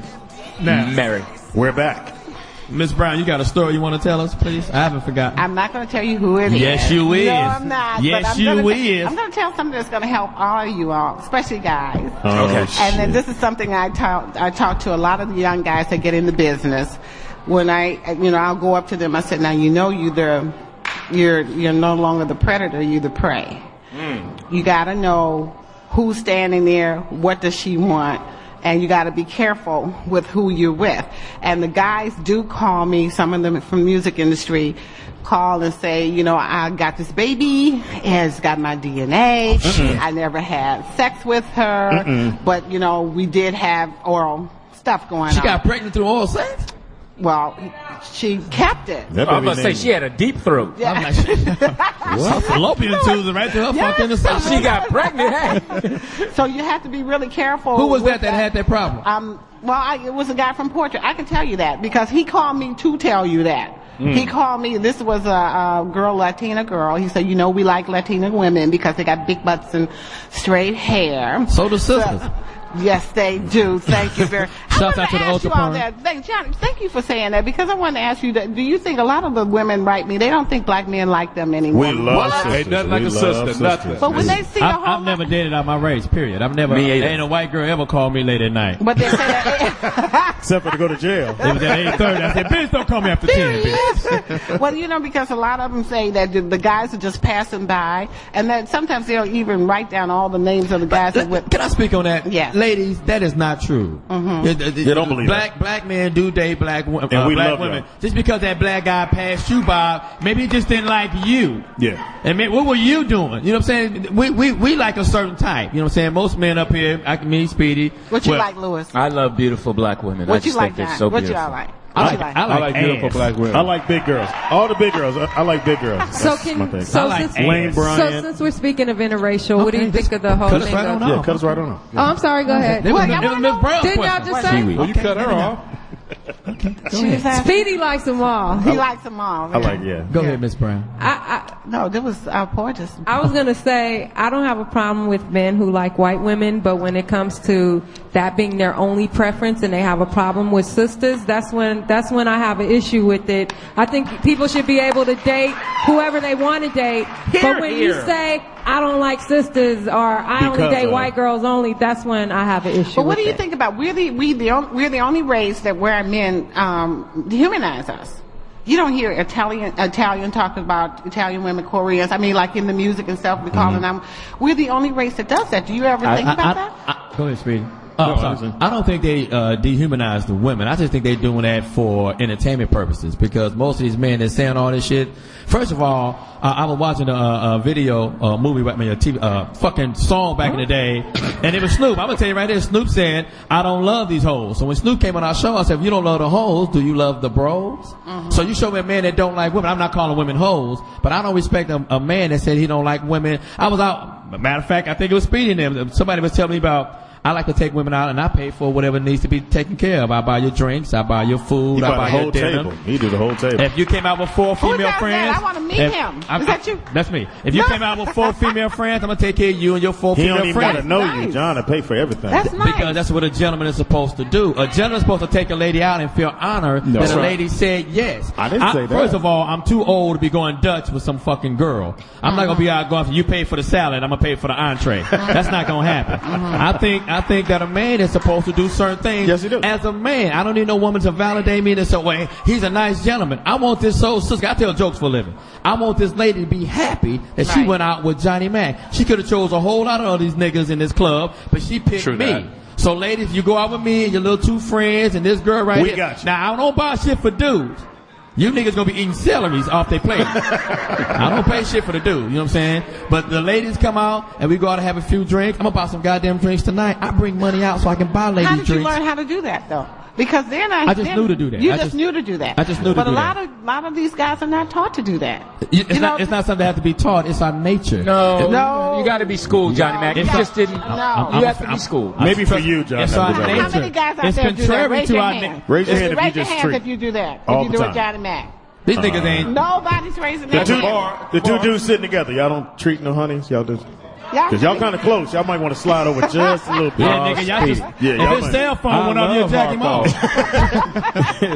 But what I'm saying is, it is our nature to treat women properly. It should be our nature. It is contrary to our nature. We have It's to what? learn. Contrary. We have to learn how to be rude. That's a Scrabble word. To women. That is something we learn. Yeah. No one had to teach me how to kiss a girl or take a girl out. It was something I automatically knew what to do. No, you did. You had to practice. And I'll just add this: as much shit as Johnny Mack talks, he really is a sweet guy. That's great. When it comes to dating, I've seen him do his thing. When we finish the show on Friday, we go across the street to this restaurant called Bo, and it's really, really expensive. Like really, really expensive. Okay. Now, Poetess, how many times we went out, and the fellas, who always picks up the check? Johnny Mack does. Fuck you, niggas. Niggas Johnny looking at me Mack like I ain't shit. And he's sweet to all the ladies that I've seen. Excuse me, Poetess talking about Where is he from? Where are you from, Johnny I'm Mack? from Richmond, California. But see, Okay, keep but in mind now, he's really nice to girls, but he likes doing it to them too. What? I'm a so. grown man. I don't do it to anybody. Well, you know what I mean. When the last time you was doing it? Well, we all do it to somebody. Jamie, let's ask you a personal question. Out of all your years of interviewing celebrities, have you ever had an affair with one? They say I have, but I asked him. I said, "Did I have a Did good you and time? Ray Charles get Do I together? remember? You know." So you've not dated one celebrity? No. You dated one of the Delphonics and was going back? Not that old. I go. Scotty from the Whispers. Oh my God. Funny, Which temptation did you get tempted with? Why you put me with the old guy? I'm That's sorry. what I'm saying. Oh, Yeah. what's wrong with you? Yeah, boys to men. Which one of them did you get with? That's old too. Wow. Any younger guys that you Drew Hill. since you said that is all guys? Genuine. Y'all gotta, Drew Hill's from here, What, right? Babyface, Jodeci? No. R. Kelly? No, I've never been really interested in the guys. You know, they're more like Alicia Keys. Sorry, we're on the wrong gender. The Supremes. Diana Ross's daughter. Supremes. Oh my God. Stephanie Mills. Did you say Stephanie Mills? Speaking, what advice would you give young people or people who want to do what you do, Jamie?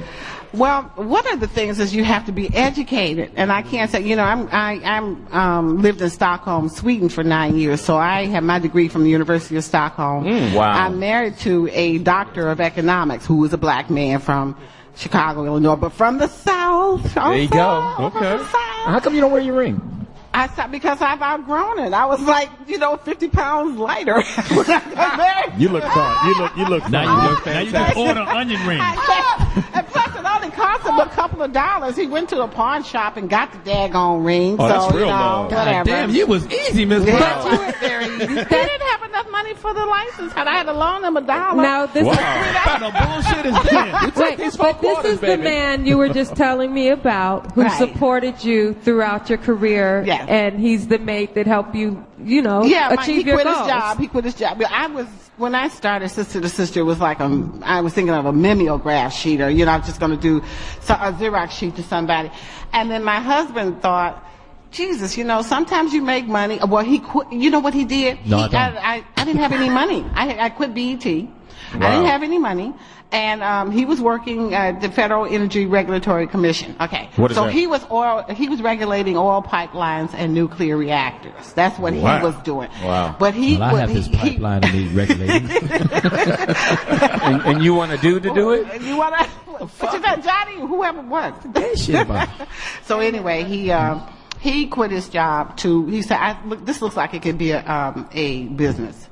And he quit his job and started working for me. So my husband works for me as well as my two sons. One graduated from Brown University, the other one University of Florida. It's very, and maybe some other time I can talk about what it's like for a black woman to have to work and have black men in her, take you on your path in life, because a lot of us get with somebody that doesn't help us with what we're doing, maybe even harm us. Okay. Thank you so much, Ms. Brown. What we try to do, we go from Was that your segue? I'm just glad you let you know. You loan a nigga $1 for the marriage license. I got action. What we try to do when we go from these cities, we like to ask people, the audience that's in this city, tell me some great things about your city. We hear all the negative things or whatever. I shout out to my man. I appreciate my man, Big G. He does a lot of great work, and I respect him for that. So I want you, ladies and gentlemen, to think about some great things about your city and share it with us and the whole Foxxhole listeners. Tell me some great things about your city. And we got a young man that has the microphone, so he'll be going around. Just raise your hand up. You don't have to come forward. The real thin dude that look like a walking skeleton. So. You can stand up right where you are and tell us. I know Ben's chili is good. Now she got to come to the front. I can't see from right back She's there. got a man, John. I said see. I didn't say date. All right. I know two things great about your city. He's looking at our breast. No, I'm not. We would never look at her breast. I'm looking at the shiny. What's your name, baby? What's your name? My name is JJ Smith. I had an opportunity to be on the Foxxhole with you guys and Jamie Foxx back in the spring. Thank you very much. Right. And one thing that's really great, my nickname, somebody named me the dating diva because, I feel like, so many people rush to get married, but whoever said dating has to end in marriage? There's so many opportunities to date and get and relate to men. Why rush into marriage? So I wrote this book. Y'all gave me an opportunity to talk about it. And the DC dating scene is hotter than ever. We got all kind of men that's available. We got, successful men. We got broke men, but we have men that love sisters. Yes, you do. Right? We got men that love sisters. So. JJ. And you gave me the book, JJ? Thank you, baby. I'm not trying to get Speedy, married. you really put it down. You opened for the Jamie Foxx concert, and I was there, and you did your thing. So it was really hot. Thank you. So I just want to say, as far as loving D.C., I live in D.C. My book is called Why I Love Men, The Joys of Dating. And it's been climbing the charts. It just came out. And the DC dating scene is hotter than ever. So I appreciate y'all having, giving me the opportunity to talk about my book and talk about why I believe. Really didn't. You just didn't start talking about your book. Shit. So how did they get your book? Where they gotta go? Online? What do they do? So they can go to Amazon, Barnes & Noble, anywhere and pick up the book. You can go to my website. It's jjsmithonline.com. It is hot. If people want to know why Tiger cheated, check out this book. I say monogamy is unnatural for men. And so it's just unnatural. So if you want to really understand and get a different perspective on dating a relationship, this book is hot. Check it out. Somebody has a question for you. Why do you disagree, Lewis? She said, no, it's not. If you care for someone, there's other things you can do. That's what Steve said. Everybody, we had this discussion. We can do it again. Fad. Hold on, JJ Fad. Smith. JJ Smith, I'm sorry. And you did give me your book, and I did not read it. But go ahead, Lou Dix. No, we had this discussion. Do we have to have it again? What I'm saying is everybody does not fit. No, you tried to quote the Bible and Fox tore you up on that. What I'm saying is everybody doesn't fit the traditional monogamous relationship. And so for some people, there's all kind of alternatives to make a meaningful relationship work. Some people are very busy. They don't necessarily have the time to be a wife, but they want really, they may have the time to have a meaningful relationship with a man. If you date a man and think the end goal has to be marriage, you're going to miss out on the opportunity to get to know people for what they have to bring to a relationship. Sometimes you meet a person, they could be a friend, a business partner, a good listener. You don't really know. Yeah, you know what? Y'all give it up. Hold on, we gotta go. Give her a round of applause. Go get the book. JJ Smith. Yeah, hold it. We don't want you to go to the list. Lewis, what you want to say? What? You don't have a book or nothing, do you? Let's go. Cool. All right, come on. I ain't gonna say. Hysterical. Fucked up. What's your name, man? Okay. You touching me and shit. He doesn't want you to touch him. Well, then, I just moved down to D.C. a month ago. Thanks for the Foxxhole to coming down. I think D.C. is an amazing place. Respect. They have a lot of amazing people out here. Thank you. I'm from Harrisburg, PA. Foxxhole will probably never see Harrisburg, Pennsylvania. But if you ever go out there, I'm going to be there. You're the only one. There's only 6 black people out there, right? What's good about D.C.? What's good about D.C.? What's up? What's good about D.C.? What made you move here? D.C. the culture, by all means. I mean, we got Ethiopians, we got black people, we got fucking Asians, we got white people, we got everybody. D.C. He's feeling it. So culture, all right, y'all. Give my man a round of applause. He's a little drunk. Apparently, you got good liquor too. He was drunk in the morning. This nigga was slurring ale. Shout out. One of the things I love about D.C. is that all the museums are free. That's I true. mean, you get a cultural. I mean, our producer Brandy told me about that, and I was like, "Wow, man!" Yeah, because normally it costs like $5 to get into the museum. And we got one more. And they got one more gentleman. Brother got a sweater. I come out and get a Bud Light. Nobody gave it's right me here. a Bud. Your Bud Light is right here. I would like a glass. I'm a lady. Okay, sure, we'll get you a glass. Somebody get her a straw. What's your Give me name? a straw. Okay. What's your name? Go ahead, young man. My name is Sydney. I'm from Peoria, Illinois. I moved out to D.C. about a year ago. Big Sid. Okay. And it's just Peoria. all the black people. Just being in a place, I'm from the Midwest, you don't see as many black people. Got a black mayor, black president living in the city. Just That's right. That's right. That is off the chain. it's just different for me. It's just you go out, black people owning businesses and working in businesses, and that's just the thing that's It is. great about DC. I must say. Give it up for my man. That's a beautiful thing. Yeah. Do you own your own business? No, you work at one. I like to had a clothing company called Saba. Didn't work out, but we might make a comeback. Try it again. We tried again. Don't give up. I must say that being from Los Angeles, when I would come here and do shows in D.C., that was the one thing that stood out the most. You see a lot of black folks doing positive things, and it's going True that. down. True So that. I love that about That's the DC. first time I've ever seen a black person with a trench coat. Hey, little baby. Just a shit. baby face. Somebody got chili practice. Hey, Shay Shay. I'm telling you. Hey, Shay Shay. What's your name? Poetess, we're friends on Facebook. Hi. Okay. I've been out here about a year. I'm actually from Detroit, and so the good thing about DC is the job market, man. Yeah. There's Wow. plenty of jobs out here. Speak I'm on it, trying to girl. get my family move out here. Like, come on, y'all. It's cold. The money's out here because we're Wow. struggling in Detroit. So, but what do you do, young lady? I am a junior systems engineer at SAIC. Wow. There you go, girl. And I have a clearance, so I can't really get into what I do, but you know. Wow. See what I'm saying? So you make gourmet coffee. So, girl, you know what's that's so great about that you actually math. They talk about girls not being able to do math and you kicking butt. Congratulations. Who said that? Well, it's a theme that women are not as strong as men in math. Which is, Get the fuck out of here. Are you finished, young it lady? is in school. I'm done. That's it. Thank you so much. Thank you. Glad you moved out here. Trying to Hey, kill yo, your dream. we got to wrap it up right now. I want to give a shout out to DC. You guys have been wonderful and gracious and beautiful. Shouts out to Bud Light. Shouts out to Bud Light. We love you. Speedy got to make an announcement for us. Big shout out. I just want to shout out Ibiza. Thank you, Adimu, for letting us do our thing here at Ibiza. And thank Team you. Summit. And thank you, DC. We love you. Yeah. Also, too, we're going to be in Miami on the 18th at Ocean's 10 right there on South Beach. Your boy will be down to 225. Sexy as all out. I'm going to have a one-piece bikini What about on. Mondays? What about Mondays? Yeah. Yeah. Mondays. And Mondays. also, We also kicking it. hold on. Also, too, you'll be able to go on speediestfunny.com. Impossible. And I did a Taibo class because I got to lose this weight. Oh. And it's really funny, so we're going to upload that so y'all can check that out. Sounds Monday good. nights in Los Conga Room. Angeles, the Conga Room. My boy Mark Curry is doing it big there. MC. So if you have some people that live in Los Angeles, let them know to go there on Monday nights. It's off the chain, along with Claudia Jordan, who's not here tonight. Y'all clap for Claudia Jordan. She didn't come She's tonight. off doing a movie right She's doing now. a movie. She's in the And we want to get islands. a special thanks to the Salvation Army who brought clothes. Thank Who's you. going to be taking a donation of clothes that we brought them. And we really appreciate all the love that DC has gave us. And, okay. It's actually the Boys and Girls Club Boys and Girls Club. and the Salvation Army. Salvation. In addition to the Boys and Girls Club. It's the Boys and Girls Club, brother. Thank you, man. Appreciate that. Thank y'all What's for your name? coming out. Roll Lewis. I'm Roll the director at Clubhouse number 2 down the street. That's great. We're the Boys and Girls Club. We're just trying to take care of these kids, give them a place to go, something to do, keep them off the streets, after school and everything, and just have a positive place for them. So we appreciate any help you can give us. And give them if someone wants to send money or send whatever, what do they do? If you want to donate to the Boys and Girls Club, you could go on bgcgw.org or come down to one of the clubs, volunteer your time. Money is always good. Yeah. Toys, gifts, whatever it is, we'll take it. That's right. Thank you. Denzel Washington was at the Boys Club. I want to thank you guys for having me on. Guy thank- Black, Marcus, all of you all. It was a joy. And Jamie Foxx, of Thanks course. for sitting with us. Big love, Thank Fox. you, Jamie. All right, darling. That's it. That's Chuck the show. Brown, thank you, dog. Thank you, everybody. Big who came G. out. Big G. Chris Thomas, the mayor. Go get JJ Cook. Go get him. Everybody.